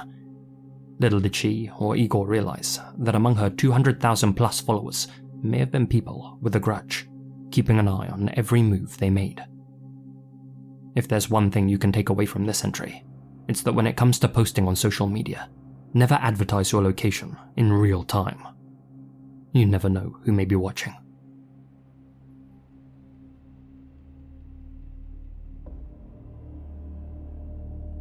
This message is sponsored by Raycon. With Mother's Day coming up, it's a good time to find a gift that actually fits into her everyday life. For example, my mum's constantly on the move. Whether she's walking the dog, running errands, or just catching up on calls, she's not someone who's just going to sit around with bulky headphones on. So this year, I'm getting her Raycon's Essential Open Earbuds. They sit just outside the ear, so she can listen to music or podcasts while still hearing what's going on around her, keeping things safe without sacrificing sound quality. And that's the big difference. Regular earbuds block everything out, but with these, you get both clear, balanced audio and full awareness of your surroundings. I live in a busy city, so I've been using my pair whenever I head to the gym. They help me stay aware while I'm walking there, and honestly are the perfect workout buddies. They're lightweight. The hook rotates so they stay comfortably in place while I exercise, and the battery life's solid. About 8 hours on a charge, and 36 with the case. Raycon's got over 3 million customers, and the quality holds up against brands twice the price. And if you're unsure, they've got a 30-day guarantee. So celebrate the mums in your life. Click the link in the description box, or go to buyraycon.com/masqueradeopen to get 15% off the Essential Open Earbuds. Thanks Raycon for sponsoring.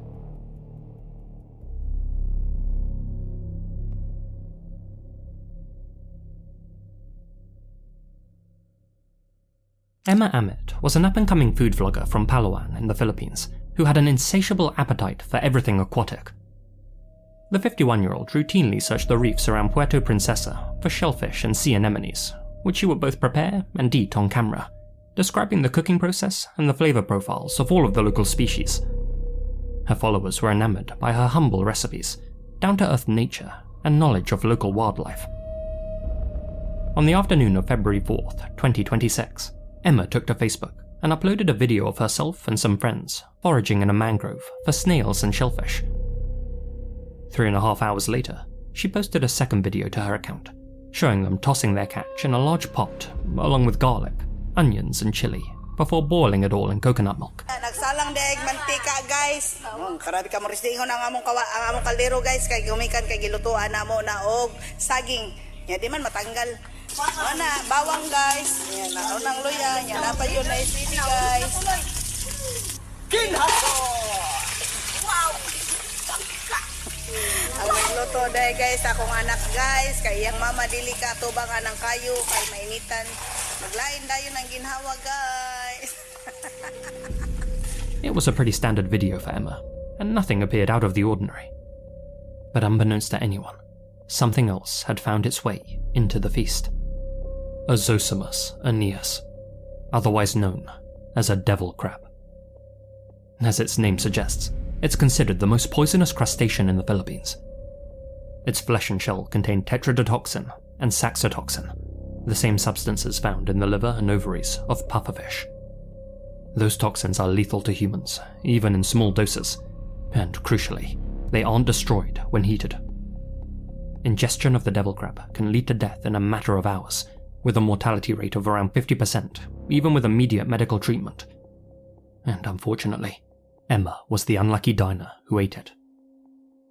Later that evening, Emma began to feel discomfort, and the pain escalated quickly.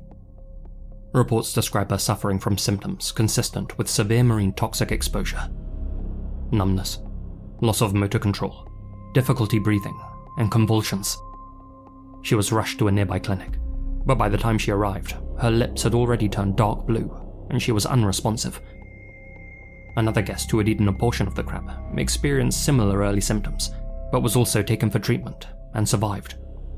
But Emma wasn't so lucky.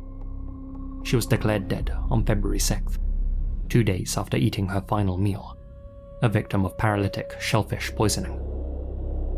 In the aftermath, local officials issued warnings about the risks associated with certain types of crabs found in mangrove areas. To the untrained eye, they can appear completely normal, no different from the edible species that live alongside them. But that's part of what makes this case so difficult to process, because Emma and her friends and family were seasoned fisherfolk. All of them were aware of the creatures that called Palawan home, including the devil crab.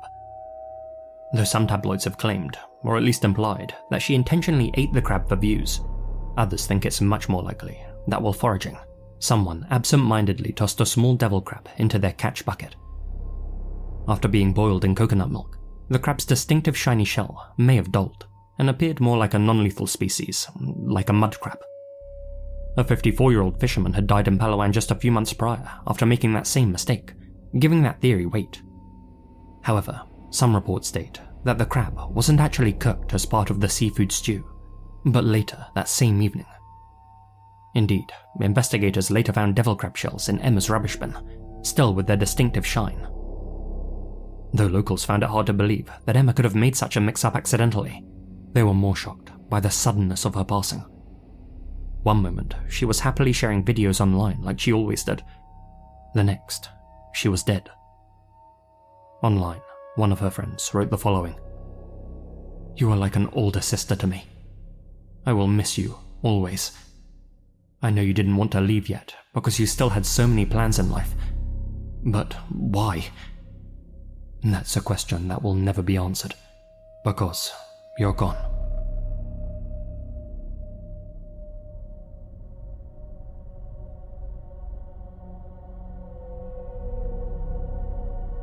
If you've spent any time on the creepy side of TikTok or Reddit in recent years, you've likely seen this face, staring intensely through a grainy, VHS-style filter, accompanied by a date stamp reading January 1st, 2000. In online circles, this man is simply known as Zarzor, and according to rumors, he may be the most dangerous man to have ever lived. The lore surrounding Zarzor sounds like a modern-day creepypasta.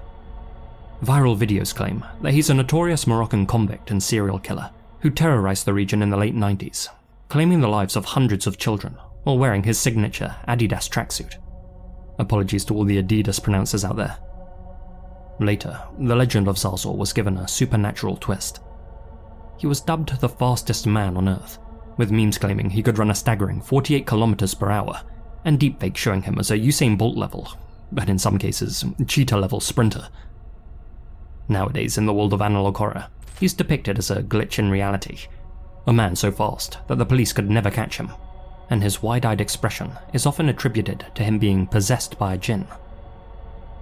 In reality, Zarzor is nothing more than a creepy morsel of internet folklore, a story that built gradually, with each retelling adding or removing details, depending on the platform it appeared on.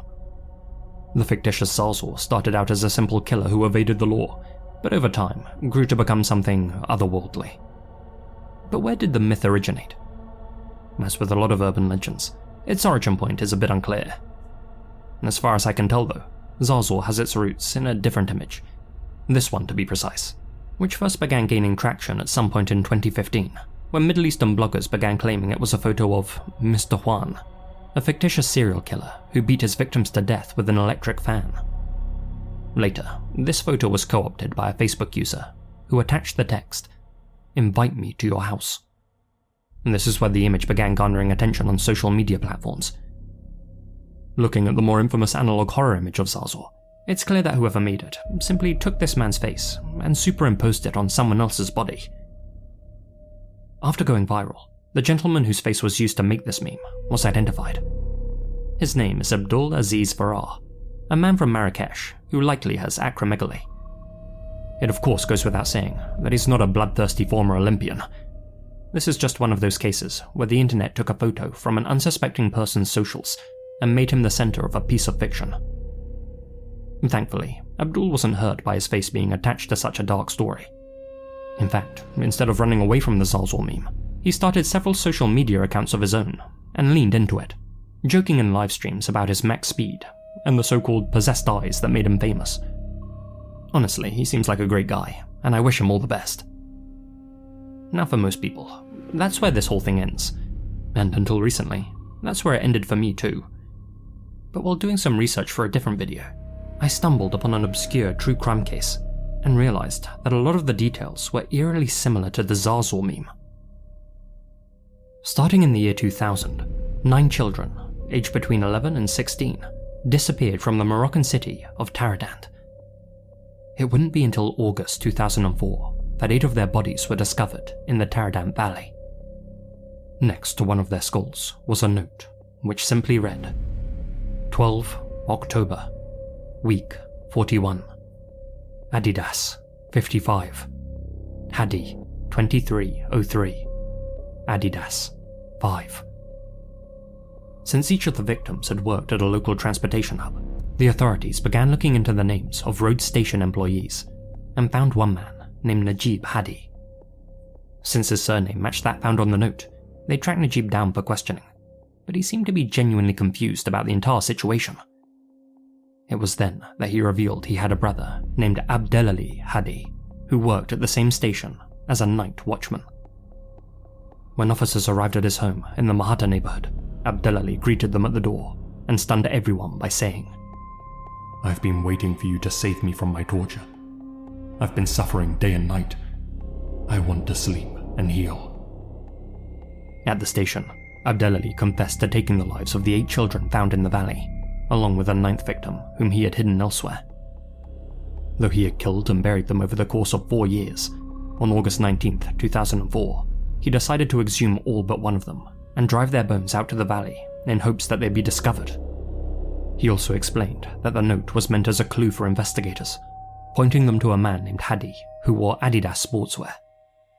The number 55 was meant to symbolize handcuffs on both wrists, with 5 being Moroccan slang for cuffs. Though Abdelali seemed to express genuine remorse for his actions, he also admitted that he felt an immense feeling of satisfaction when he took each child's life. On December 11, 2005, Abdelali Hadi was given a capital sentence, but died in prison before his execution could be carried out. As Abdelali's case spread beyond Moroccan reporting, it didn't do so in a single, consistent form. Instead, the language barrier meant that details began to shift. The number of victims became less certain. The setting became less specific, and in some retellings, Hadi's name and face were omitted altogether, leaving room for someone to take this true crime case, add a few flourishes, and blend it with their own Photoshop creation. Now, there isn't a clear line linking Abdelali Hadi and the Zarzor meme, and it would be misleading for me to suggest that the former directly influenced the latter, but I do think the overlap is unusual. 2 Moroccan figures associated with Adidas sportswear who took the lives of children starting in the year 2000. Whether that's a coincidence, or something that quietly fed into the Zarzor legend over time, is impossible for me to say. But it is curious.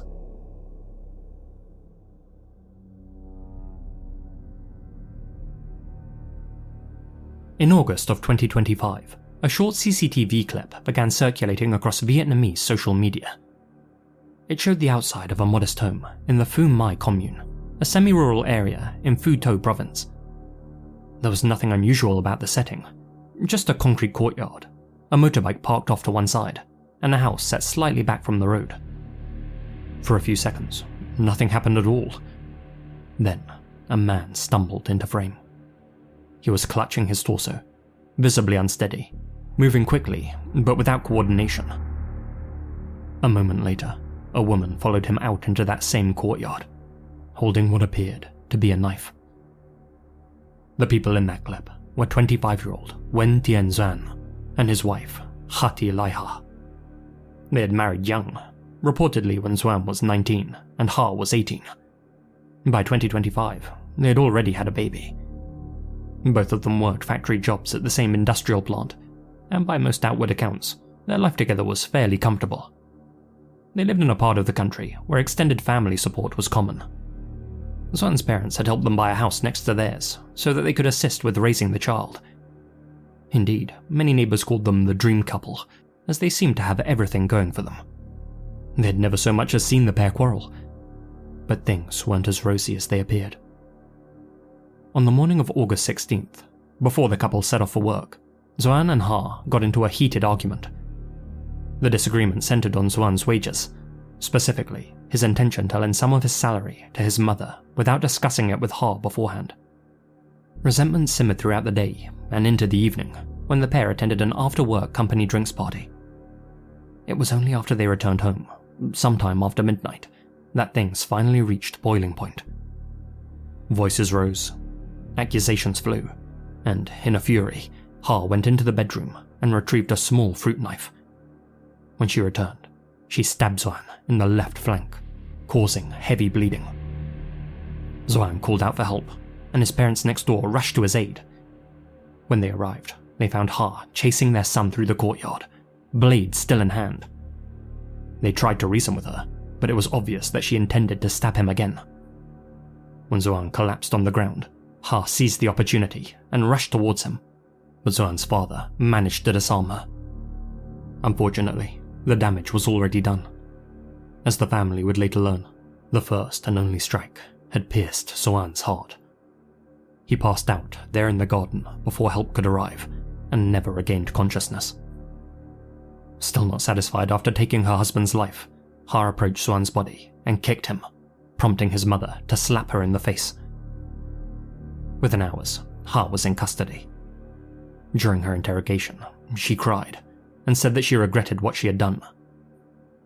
By the next morning, the case was already being reported by Vietnamese media, and the CCTV footage had begun to go viral online. As it spread, netizens attempted to dig up Ha's social media accounts. However, a plethora of fake accounts masquerading as Ha had already begun leaving false statements for internet clout, confusing the situation and leading to the spread of misinformation.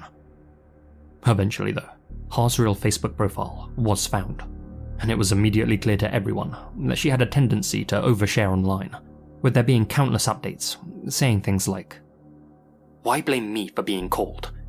When I gave my all, you didn't care at all. Is this all my life has to offer?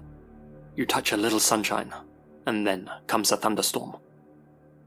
What really drew attention though, was what Ha had posted immediately after the incident. After taking her husband's life and walking back inside, she uploaded this image to her Facebook story. It shows Ha in black and white, still wearing the same blood-splattered clothes, a tear dripping from her eye. Was this a sincere moment of regret, or a way for her to frame herself as a victim? Given that she took the time to pick out an appropriately sad song to accompany the image, most have argued it was the latter. While Ha's profile gave the impression of a bored and unhappy wife, Xuan's was filled with messages of love for his son, and expressions of regret that he couldn't keep his relationship afloat. Shortly before his death, he had written, "If only life were like an hourglass, where you can turn it upside down, and everything goes back to where it started." In January 2026, Hatilai Ha was brought in for trial and sentenced to 19 years in prison. From a legal standpoint, that closed the case. But for Xuan's family, it didn't really close anything. His parents have since taken custody of the couple's young child and reportedly struggle to talk about what happened, simply telling reporters, "If only this were a dream."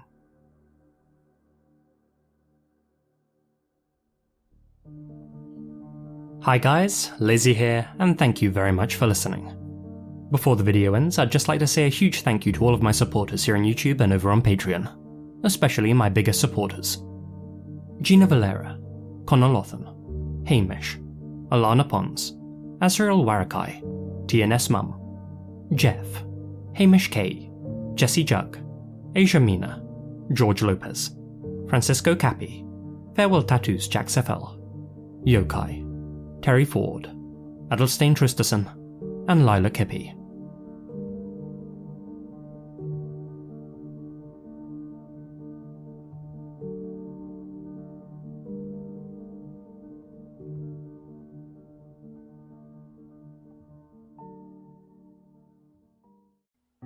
My name is Daniel Jones, and I work as a fire tower lookout in Yellowstone National Park. My tower is a metal structure bolted into rock at the top of a ridge, with a small square cabin sitting above the tree line and a ladder that runs straight up the center. The whole thing sways a little when the wind picks up, and when you're inside you can hear every bolt and panel shifting against itself like it's under constant stress. The tower I was assigned to sits off a narrow service road about 9 miles from the nearest ranger station. You don't just stumble onto it. You have to drive up a gravel road that cuts through dense forest, park at a marked clearing, and then hike the last stretch on foot. It's steep enough that you feel it in your legs by the time you reach the top, and the trees thin out just enough near the ridge to give you a clear view in every direction. That's the point of the job. You're there to watch.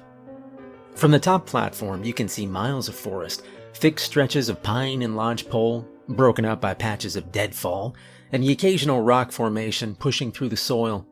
During the day, you scan for smoke. At night, you log weather changes, check equipment, and make sure the radio stays operational. It's routine, simple, quiet. That's what I signed up for.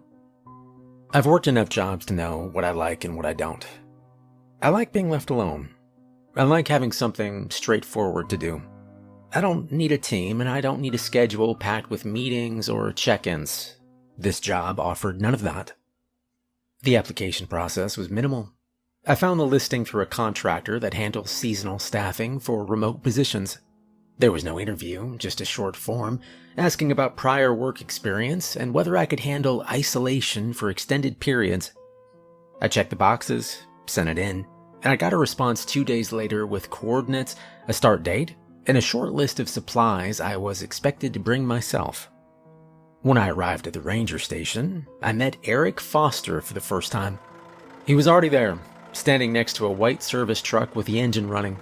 Mid-40s, maybe older, hard to tell. He wore a faded green jacket and had a pair of work gloves tucked into his back pocket. He didn't introduce himself right away, just looked me over, nodded once, and asked if I had everything I needed. "Yeah, I've got what was on the list," I said. He opened the back of the truck and started loading my gear without saying anything else. There was no small talk, no orientation packet, no walkthrough of procedures, just a quiet understanding that we were heading up to the tower and that whatever I needed to know would be handled there. Well, the drive took about 40 minutes. The first half was paved road through thicker parts of the park, with the occasional passing vehicle or tourist turnout. After that, turned into gravel, then dirt, then something closer to a worn path than an actual road. The truck handled it fine, but I could feel every shift in the terrain as we climbed higher. Eric didn't say much during the drive. He kept both hands on the wheel, eyes forward, like he'd done the route so many times he didn't need to think about it anymore. I tried asking a few basic questions, how long he'd been working the tower, what the typical schedule looked like, but his answers were short and direct. "Few years," he said. "Rotations depend on the season. Just watch for smoke, log what you see." That was about the extent of it. We reached the clearing just before noon. The tower was already visible from the road, rising above the trees on the ridge like a thin metal frame holding up a box. It looked smaller from a distance, but as we got closer, I could see the details. Cross-brace supports, ladder rungs welded into place, and a hatch at the bottom that led inside. Eric parked the truck and cut the engine. "That's it," he said, nodding toward the structure. Up close, the tower felt taller than it looked from below. You don't really get a sense of the height until you're standing at the base and looking straight up through the center. The ladder runs vertically with no breaks, just a series of metal rungs that lead all the way to the cabin above. The wind was light that day, but even then, I could hear the faint creak of the structure shifting. We carried the gear up in 2 trips. By the time we reached the top, I could feel the burn in my arms and shoulders from the climb. The cabin itself was exactly what I expected. Compact, functional, and stripped down to essentials. There was a desk with a radio unit, a set of binoculars mounted near the windows, a logbook, and a few shelves stocked with basic supplies. A narrow cot sat against one wall, and a small propane stove was bolted to the counter near the corner. The windows ran along all 4 sides, giving a full view of the surrounding forest. From up there, the park didn't look like something you'd hike through. Looked like something you'd, study. Every section of trees blended into the next, broken up by elevation changes and the occasional clearing. It was quiet and I don't know, it felt complete. No traffic noise, no distant voices, just wind moving through the trees and the occasional sound of something shifting in the distance. Eric set the last of gear down and walked over to the desk. He checked the radio first, turning the dial slightly and listening for a response. A faint burst of static came through, followed by a clipped voice reporting weather conditions somewhere farther north. "Radio works," he said. He flipped open the logbook and scanned the last few entries. Each line was dated, time-stamped, and written in the same neat handwriting. Wind direction, temperature, visibility, and a few notes about cloud cover. Nothing unusual. "Pretty simple," he said, closing the book. "You watch and log, and you report if something starts." I nodded. That all tracked with what I expected. He moved around the cabin, checking a few things. Window latches, the stove connection, a storage bin near the cot. Everything seemed routine. No surprises or complications, just a system designed to do one job over and over again. And for a while, that's all it felt like, a job. We stood there for a minute without talking, both of us looking out through the windows at the tree line, stretching in every direction. The sky was clear, and the visibility was good enough that you could pick out details miles away if you took the time. I figured that was it. Drop off, quick check, then he'd head back down and leave me to it. Instead, Eric reached into his jacket pocket and pulled out a folded sheet of paper. He didn't hand it to me right away, just held it there for a second, like he was deciding whether to say something first. "These, they're not in the official handbook." I looked at the paper, then back at him. "What aren't?" He unfolded it once, then again until it was flat. "Rules," he said. "For what?" I asked. "For staying here." He stepped closer and handed me the paper. I took it and glanced down. It was a short list. 4 lines written in plain handwriting. No explanations, no extra notes, just 4 separate statements, each on its own line. I started to read the first one, but he spoke again before I got through it. "You follow those, or you won't last here." I looked back up at him. There was no smile, no sign that he was joking or trying to mess with me. His expression didn't change at all. He just stood there, waiting for me to finish reading. Well, I didn't ask anything else after that. Not right away, at least. I folded the paper once, and I kept it in my hand. From outside, the wind picked up just enough to make the tower shift slightly on its supports. The metal frame let out a low creak that ran up through the structure and into the floor beneath our feet. Eric turned toward the ladder hatch. "Well, I'll be back in a couple days." And then he opened it and started climbing down without another word. I stood there in the middle of the cabin, the paper still in my hand, listening to the sound of his boots moving down the rungs until it faded into the distance. And after that, it was just me, the tower, and the forest stretching out in every direction, and the list he left behind. Rule 1. Do not wear bright colors. Eric didn't explain the rules before he left, and I didn't ask him to. At the time, they didn't seem important enough to question. The job was simple. Watch for smoke, log what I saw, keep the radio on, and stay put. The list he handed me, it felt out of place compared to everything else in the tower, like something personal he'd written down over time, rather than part of any official procedure. I folded it once, set it on the desk next to the logbook, and went back to learning the routine. The first day was quiet. I woke up just after sunrise, checked the radio, logged the temperature, and ran a full visual sweep from each window. The forest looked the same in every direction. Dense green canopy broken up by dead trees and patches of exposed rock. No smoke, no movement worth noting. Just wind pushing through the tops of the trees in slow, steady waves. By mid-morning, the temperature had climbed enough that the inside of the cabin started to feel warm. I opened one of the windows to let some air through, and I stepped outside onto the narrow platform that ran along the edge of the tower. It wasn't much space, just enough to stand and move along the perimeter, but it gave a clearer view down the slopes and into the tree line below. And that's when I heard it. A low, buzzing sound, faint at first, almost easy to miss under the wind. I leaned over the railing, and I looked down toward the trees, trying to figure out where it was coming from. At that point, it didn't register as anything unusual. You hear insects in places like this all the time.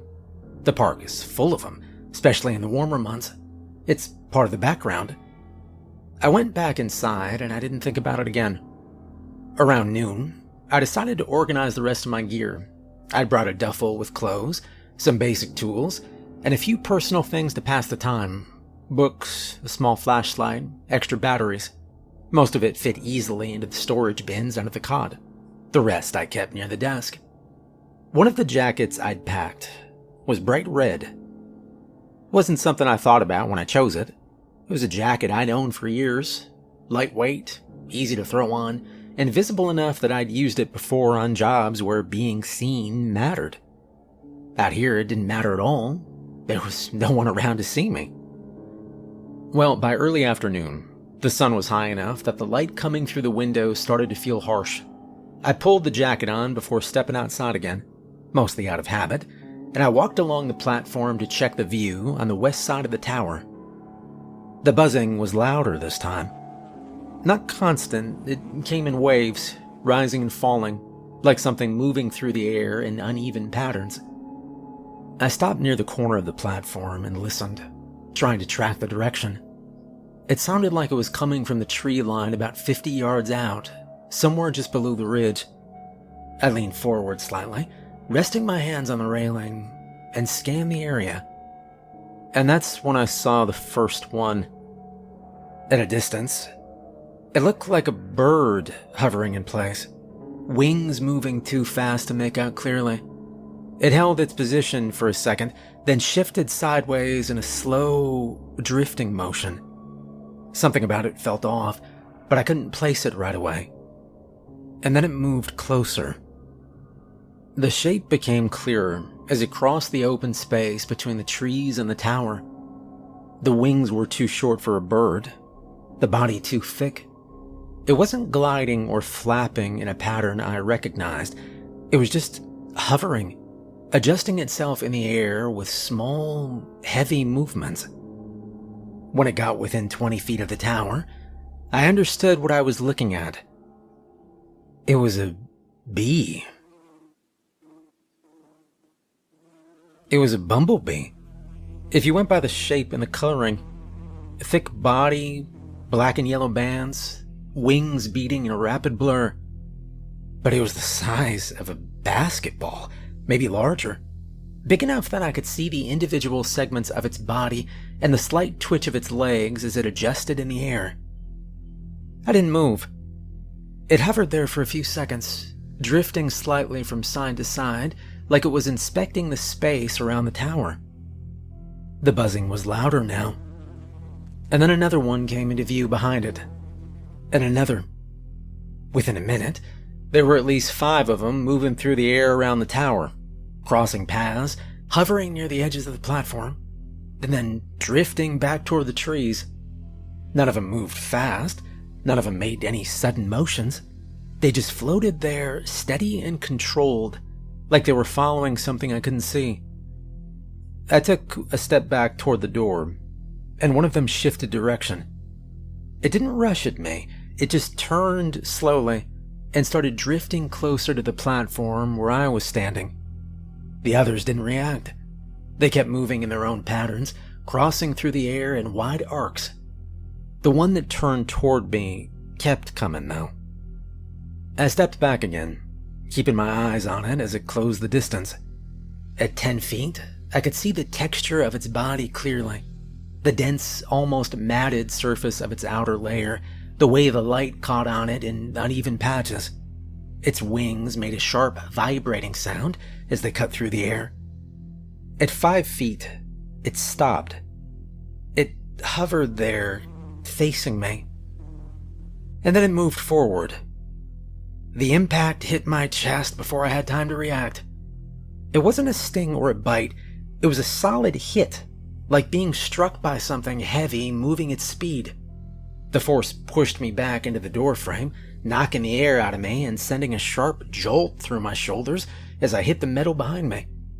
I grabbed the frame to keep me from losing my balance. But the bee didn't stop. It bounced off me and drifted upward, adjusting itself in the air like nothing had happened. The sound of its wings filled the air around the platform, loud enough that I could feel it in my ears. I pulled the door open and stepped inside. As soon as I moved out of the open space, the bee lost interest. It hovered near the edge of the platform for a second, then turned and drifted back toward the others. I shut the door and stood there, catching my breath. From inside the cabin, I could still hear them. The buzzing carried through the walls, low and constant, like a distant machine running somewhere out of sight. I moved to the window and looked out carefully, keeping my distance from the glass. They were still there, moving in slow patterns around the tower, crossing through the air and drifting back toward the trees. None of them came close to the windows. None of them tried to get inside. They just stayed out there. I stepped back from the window and looked down at myself. The red jacket stood out immediately, bright against everything else in the room, bright against the forest outside, bright enough that it was the first thing you would notice from a distance. I took it off. The buzzing outside didn't stop, but none of the bees came back toward the door. I folded the jacket and set it on the floor next to the cot, and then walked back to the desk and picked up the paper Eric had left. I unfolded it and read the first line again. Do not wear bright colors. I stood there for a minute, looking at the words, then back at the jacket. And the rest of the day passed without anything else happening. By late afternoon, the bees had drifted back into the trees, and the buzzing faded until it was gone completely. The forest went back to the way it had been that morning, still, quiet, and empty from a distance. But the rule stayed where it was. I didn't put the jacket back on. The next time Eric came up to the tower, I asked him about it, and he did not look surprised. Tried it, didn't you? He said, setting a crate down near the door. I didn't think it mattered. He nodded once, like that was the expected answer. They're not aggressive, he began. They don't come after you on purpose. Then why did it hit me? I asked. He walked over to the window and looked out toward the tree line before answering. They think you're something else. Something they're supposed to land on. I didn't say anything. He turned back toward me. You wear something bright, they see it from a distance. They probably think you're a flower. Sometimes they try to settle, and sometimes they just bump you and move on. That did not feel like a bump, I said. No, it wouldn't. He picked up the jacket from the floor, looked at it for a second, then tossed it back down.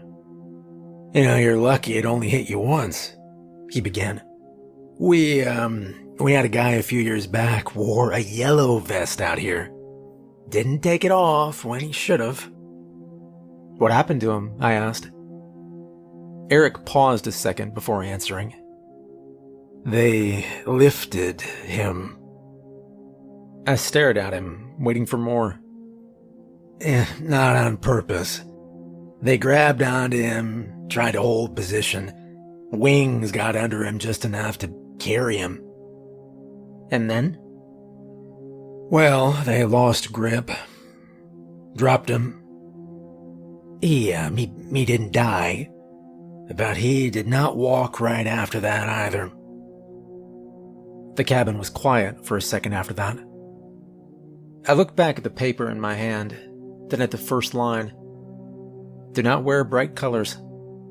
Eric moved past me and started checking the radio like he had the first day, adjusting the dial slightly and listening for a signal. They're not trying to hurt you, but that doesn't matter. I folded the paper and set it back on the desk. And after that, I stuck to neutral colors. Greens, browns, anything that blended into the trees and the structure of the tower itself. I did not question it again, and I did not test it a second time. Rule 2. If you hear chewing on the tower, start spraying immediately. The second rule didn't make sense to me at first either. Chewing wasn't something I associated with a structure like this. The tower was metal, thick supports, bolted joints, reinforced plates. There wasn't anything up there that an animal could really get through, and even if something tried, you'd expect scratching or impact, not chewing. I didn't question it out loud. After what happened with the bees, I'd already learned that the rules weren't there to be debated. They were there because something had gone wrong before. Well, the first time I heard it was just after sunset. The temperature had dropped fast once the sun dipped behind the ridge, and the forest below had gone quiet, in the way it does when the light fades. I had the windows closed, the radio on low, and the logbook open on the desk in front of me. I just finished writing down the last visibility check when a sound came up through the floor. It was faint. A steady, uneven, grinding noise, like something rubbing against metal in short bursts. It wasn't loud enough to be obvious at first. I thought it might have been the wind shifting the structure, or maybe a loose panel vibrating under pressure. I stopped writing and listened. The sound came again. Short, repetitive, not random. I stood up and walked toward the center of the cabin, where the ladder hatch opened down into the tower shaft. The noise was clearer there. It wasn't coming from the walls or the roof. It was coming from below. Another scrape, then a pause, then a sharper sound like something cracking under pressure. I felt a slight vibration through the floor beneath my boots. And that's when I remembered the second rule. If you hear something chewing on the tower, start spraying immediately. Well, I moved to the storage bin under the counter, and I pulled out the sprayer Eric had shown me earlier that day. It was a basic pump system, about the size of a small fire extinguisher, with a hose and a nozzle attached to the top.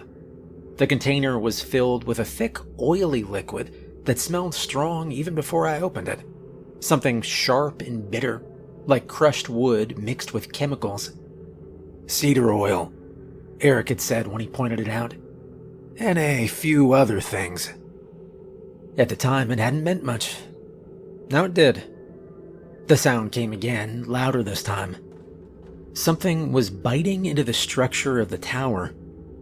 I stepped over to the hatch, pulled it open, and looked down. First, I didn't see anything. The interior of the tower shaft dropped straight down through the center of the structure, the ladder running along one side, the metal supports forming a rigid frame around it. The light from the cabin didn't reach all the way to the base, leaving the lower section in shadow. And then something moved. A shape shifted near one of the support beams, just at the edge of where the light faded. It was large, too large to be anything I'd expect to see that high up on the structure. It clung to the metal at an angle, its body pressed against the beam. I leaned forward slightly, trying to get a better look. It turned.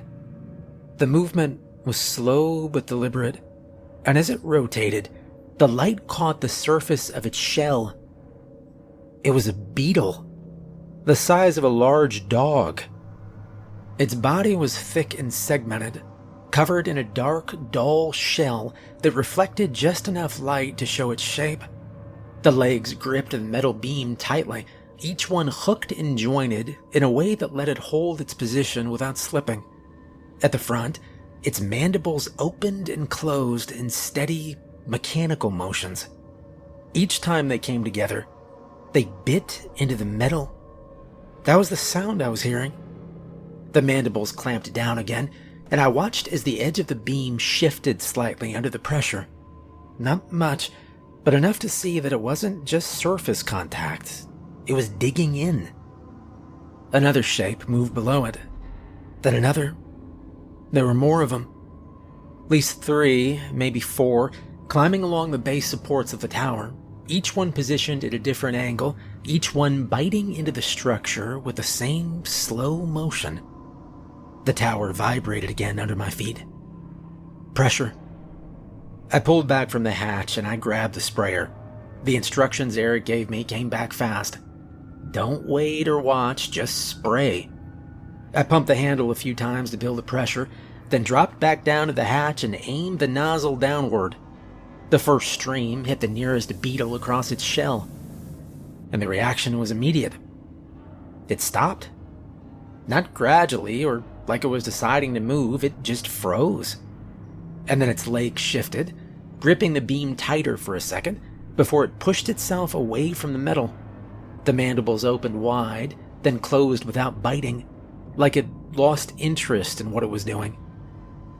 I sprayed again, this time sweeping the nozzle across the other shapes moving along the supports, and each one reacted the same way. They stopped chewing, pulled back, and turned. The smell of the oil filled the shaft, rising up into the cabin in a sharp wave that burned the back of my throat as I breathed it in. But I didn't stop spraying. I kept the stream moving, covering as much of the lower surface as I could see. One of the beetles shifted direction and started climbing upward, toward me. I adjusted the nozzle and I hit it directly across the front of its body. It hesitated for half a second, and then dropped. Its body fell through the lower section of the tower, hitting one of the cross beams on the way down, before disappearing into the shadows below. The others followed. One by one, they released their hold on the structure, and they dropped away from the supports, vanishing into the darkness at the base of the tower. The chewing stopped. The vibration faded. I held the sprayer in place for a few more seconds, waiting for the sound to come back. But it didn't.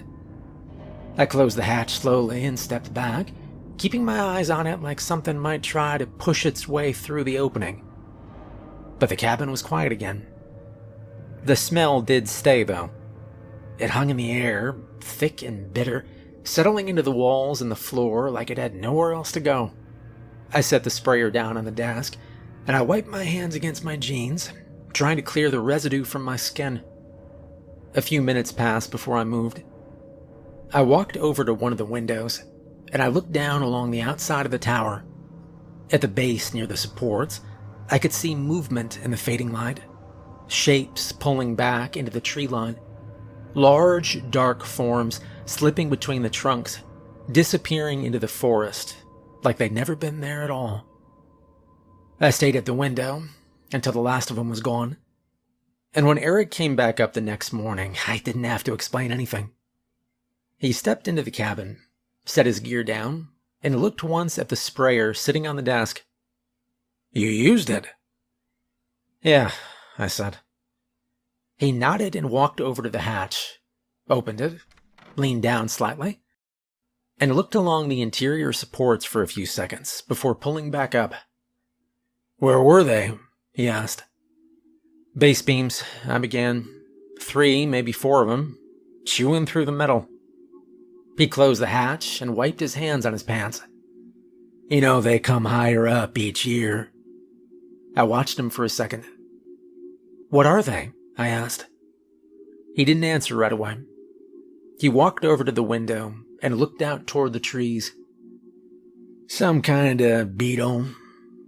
Not natural," he said finally.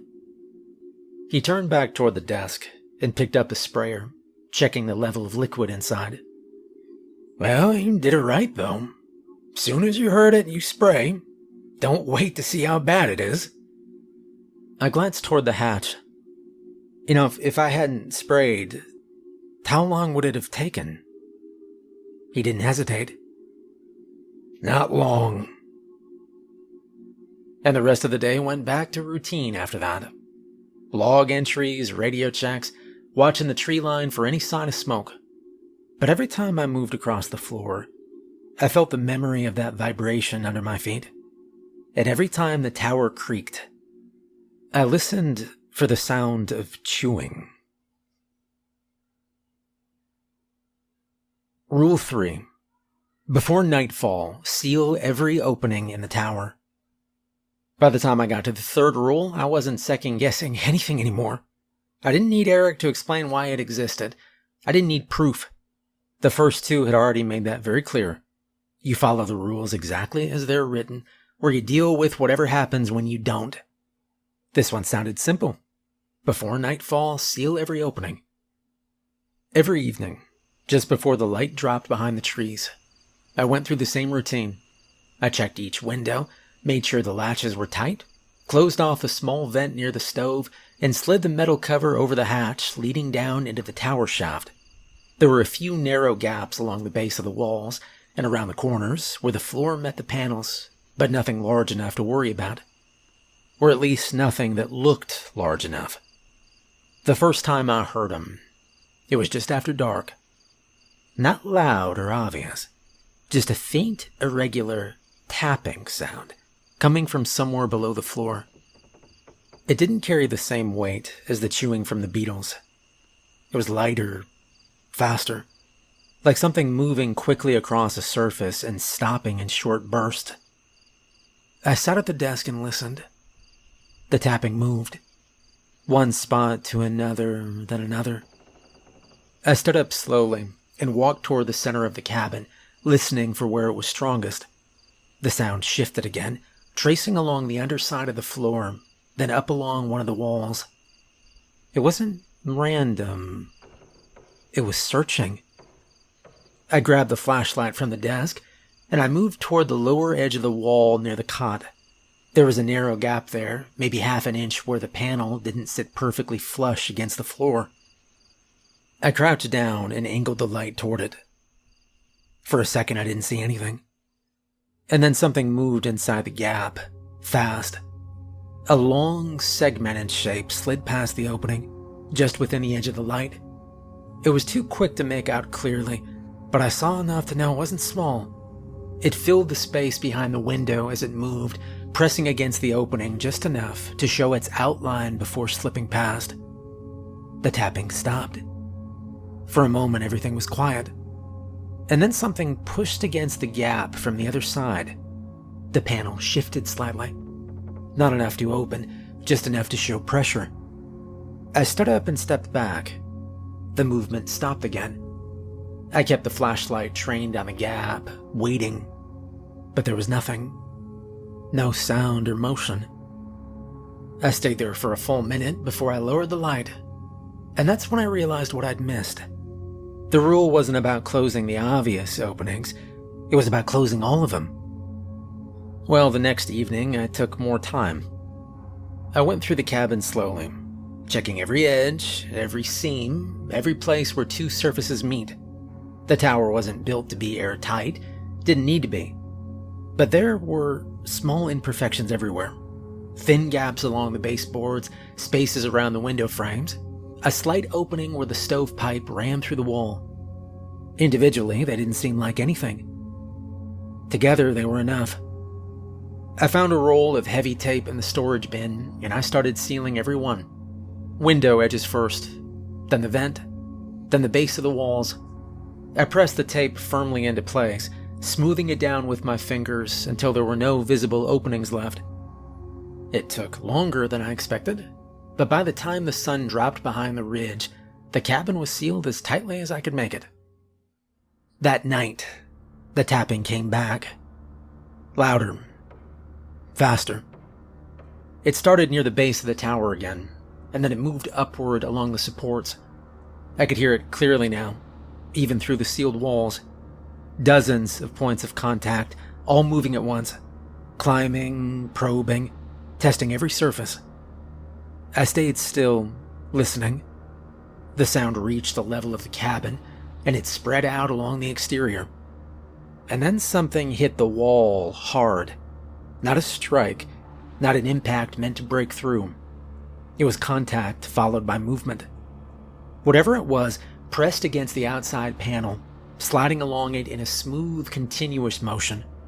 The tapping followed it, circling the cabin, stopping and starting in different places, like it was mapping the structure from the outside.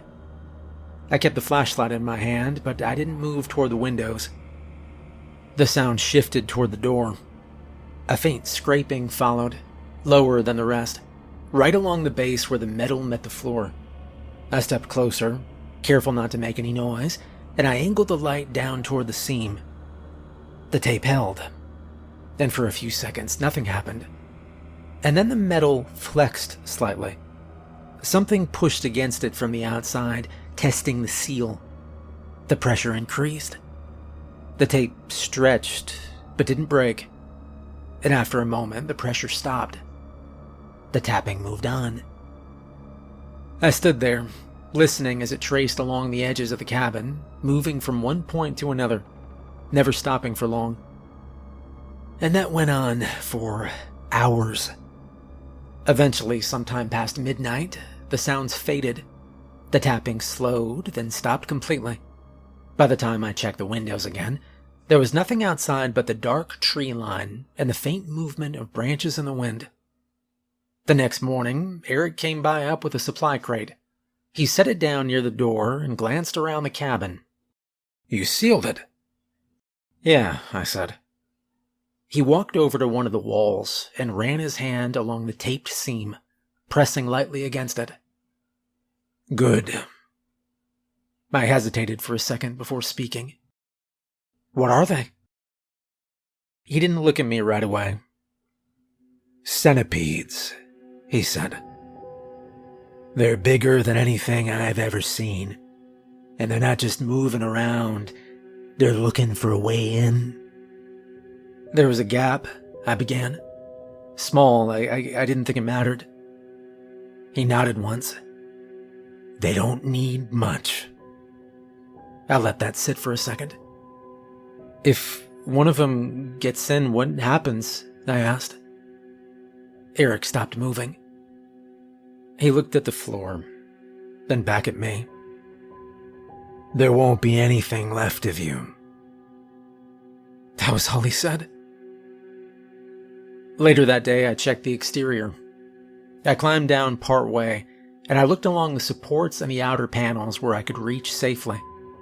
There were marks on the metal, thin, shallow lines running in irregular patterns across the surface. Not deep enough to do real damage, but clear enough to show where something big had moved. Near the base, I saw one of them. It was partially hidden in the shadow of the supports. Its body curved along the ground. Even at rest, it looked wrong. Too long, too flexible. The segments shifted slightly as it moved, each one adjusting independently as it repositioned itself. It turned its head toward the tower. Even from that distance, I could see the front of its body lift slightly, like it was testing the air.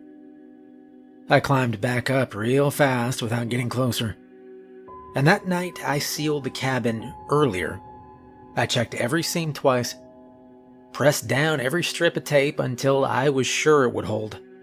When the sun dropped and the forest went quiet, I was already inside with the door closed and the light off. The tapping started again not long after. It went on for hours. They couldn't get in that night, but they did not stop trying. Rule 4. If you see animals caught in webs, do not go into the trees. The fourth rule was the only one I followed perfectly at first. The first web showed up low between two trees just off the ridge. I spotted it during a morning sweep, just a thin line catching the light at the right angle. If I hadn't been looking through the binoculars, I would have missed it completely. It stretched clean from one trunk to another.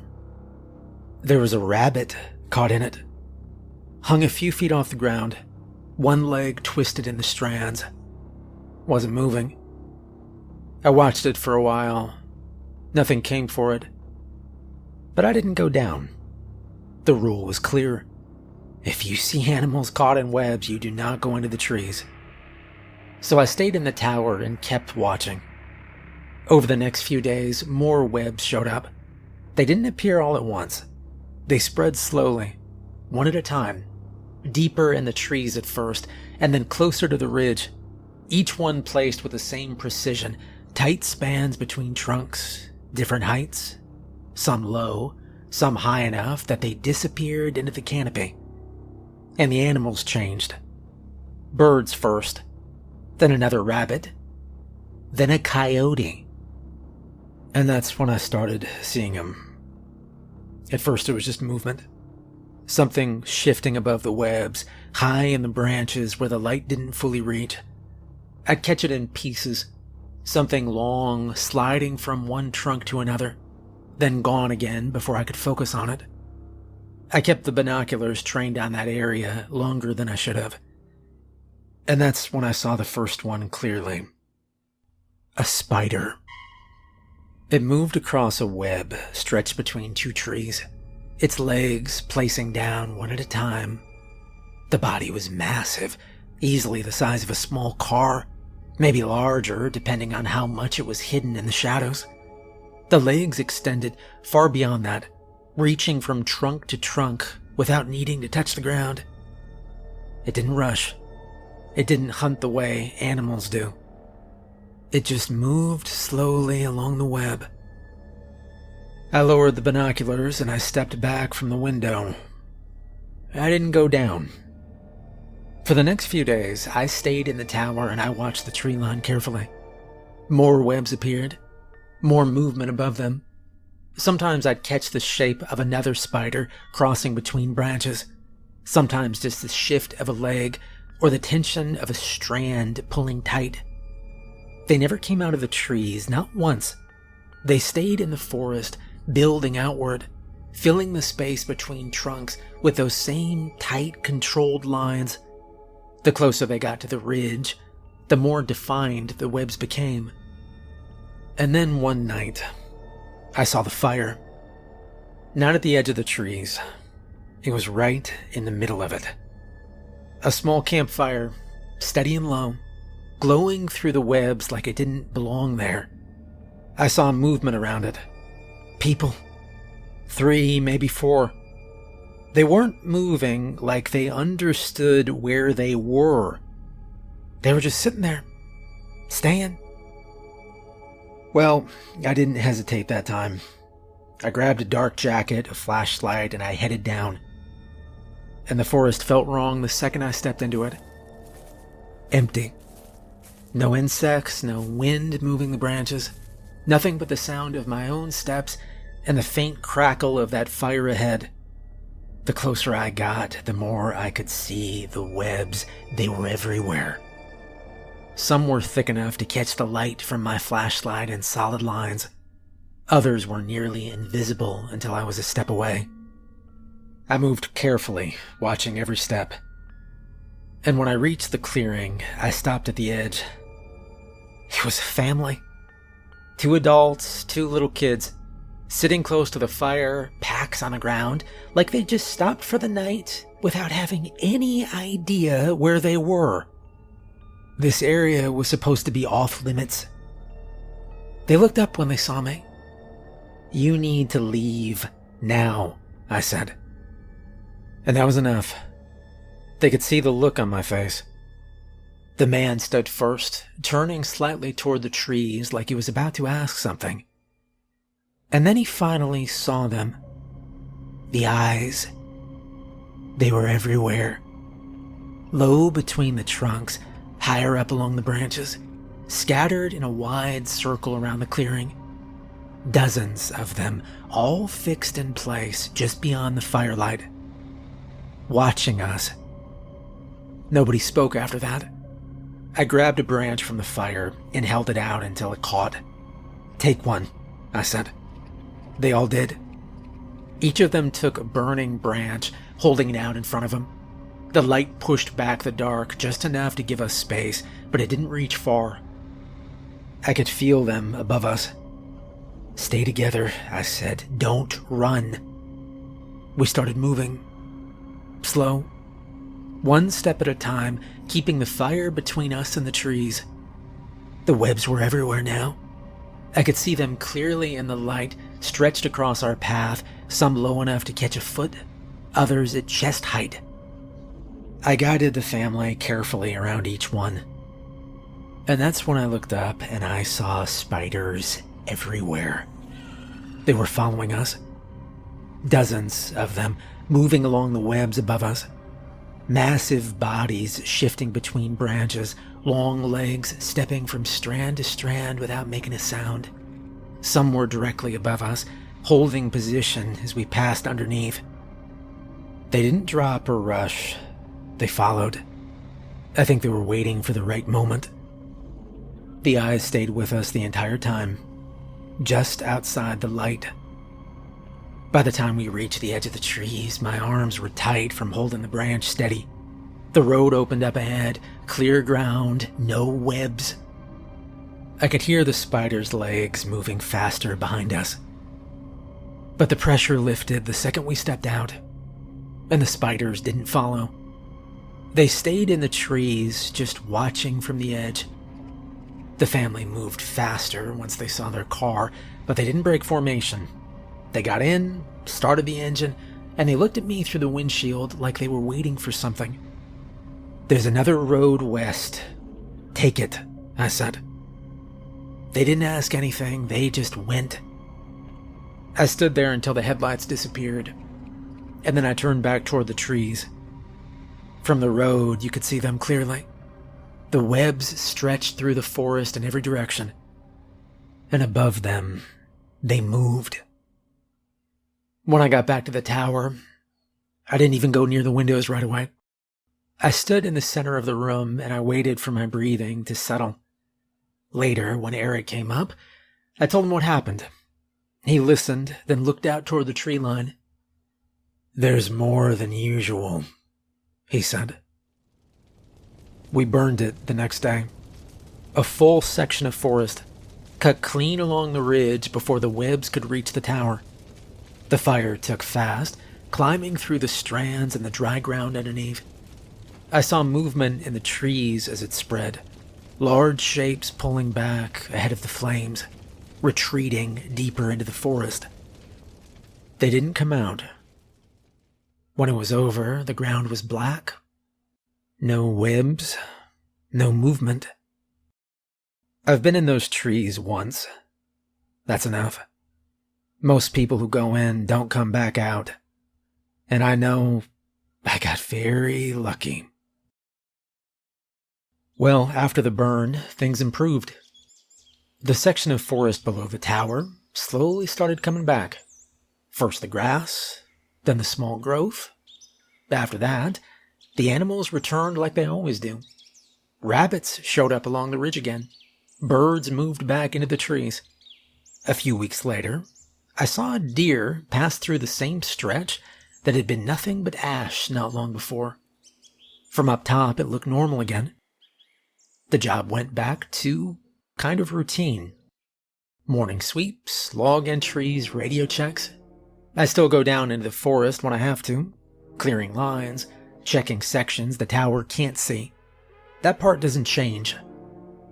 You know, the bees never left. You still hear them during the day, moving through the air in those slow, heavy patterns. I've seen them drift close to the tower more than once. You keep your colors dark, keep your distance, and they leave you alone. Mostly. The beetles come back too. Not every night, but enough that I keep the sprayer filled and ready. You hear it once, that chewing sound, and you don't wait anymore. And the centipedes. They never stop trying. Every night before it gets dark, I seal the tower the same way. Every seam, every edge, I don't miss anything now. But I can never fully rest here at night. They're always trying to get in. Everything out here, it's got a pattern. Everything except one thing. I haven't seen a spider since the fire, not one. No webs, no movement in the trees, nothing caught between the branches. If you looked at the forest now, you wouldn't even know they were ever there. But I don't think about it like that. Because out of everything I've seen out here, the bees, the beetles, even the centipedes, the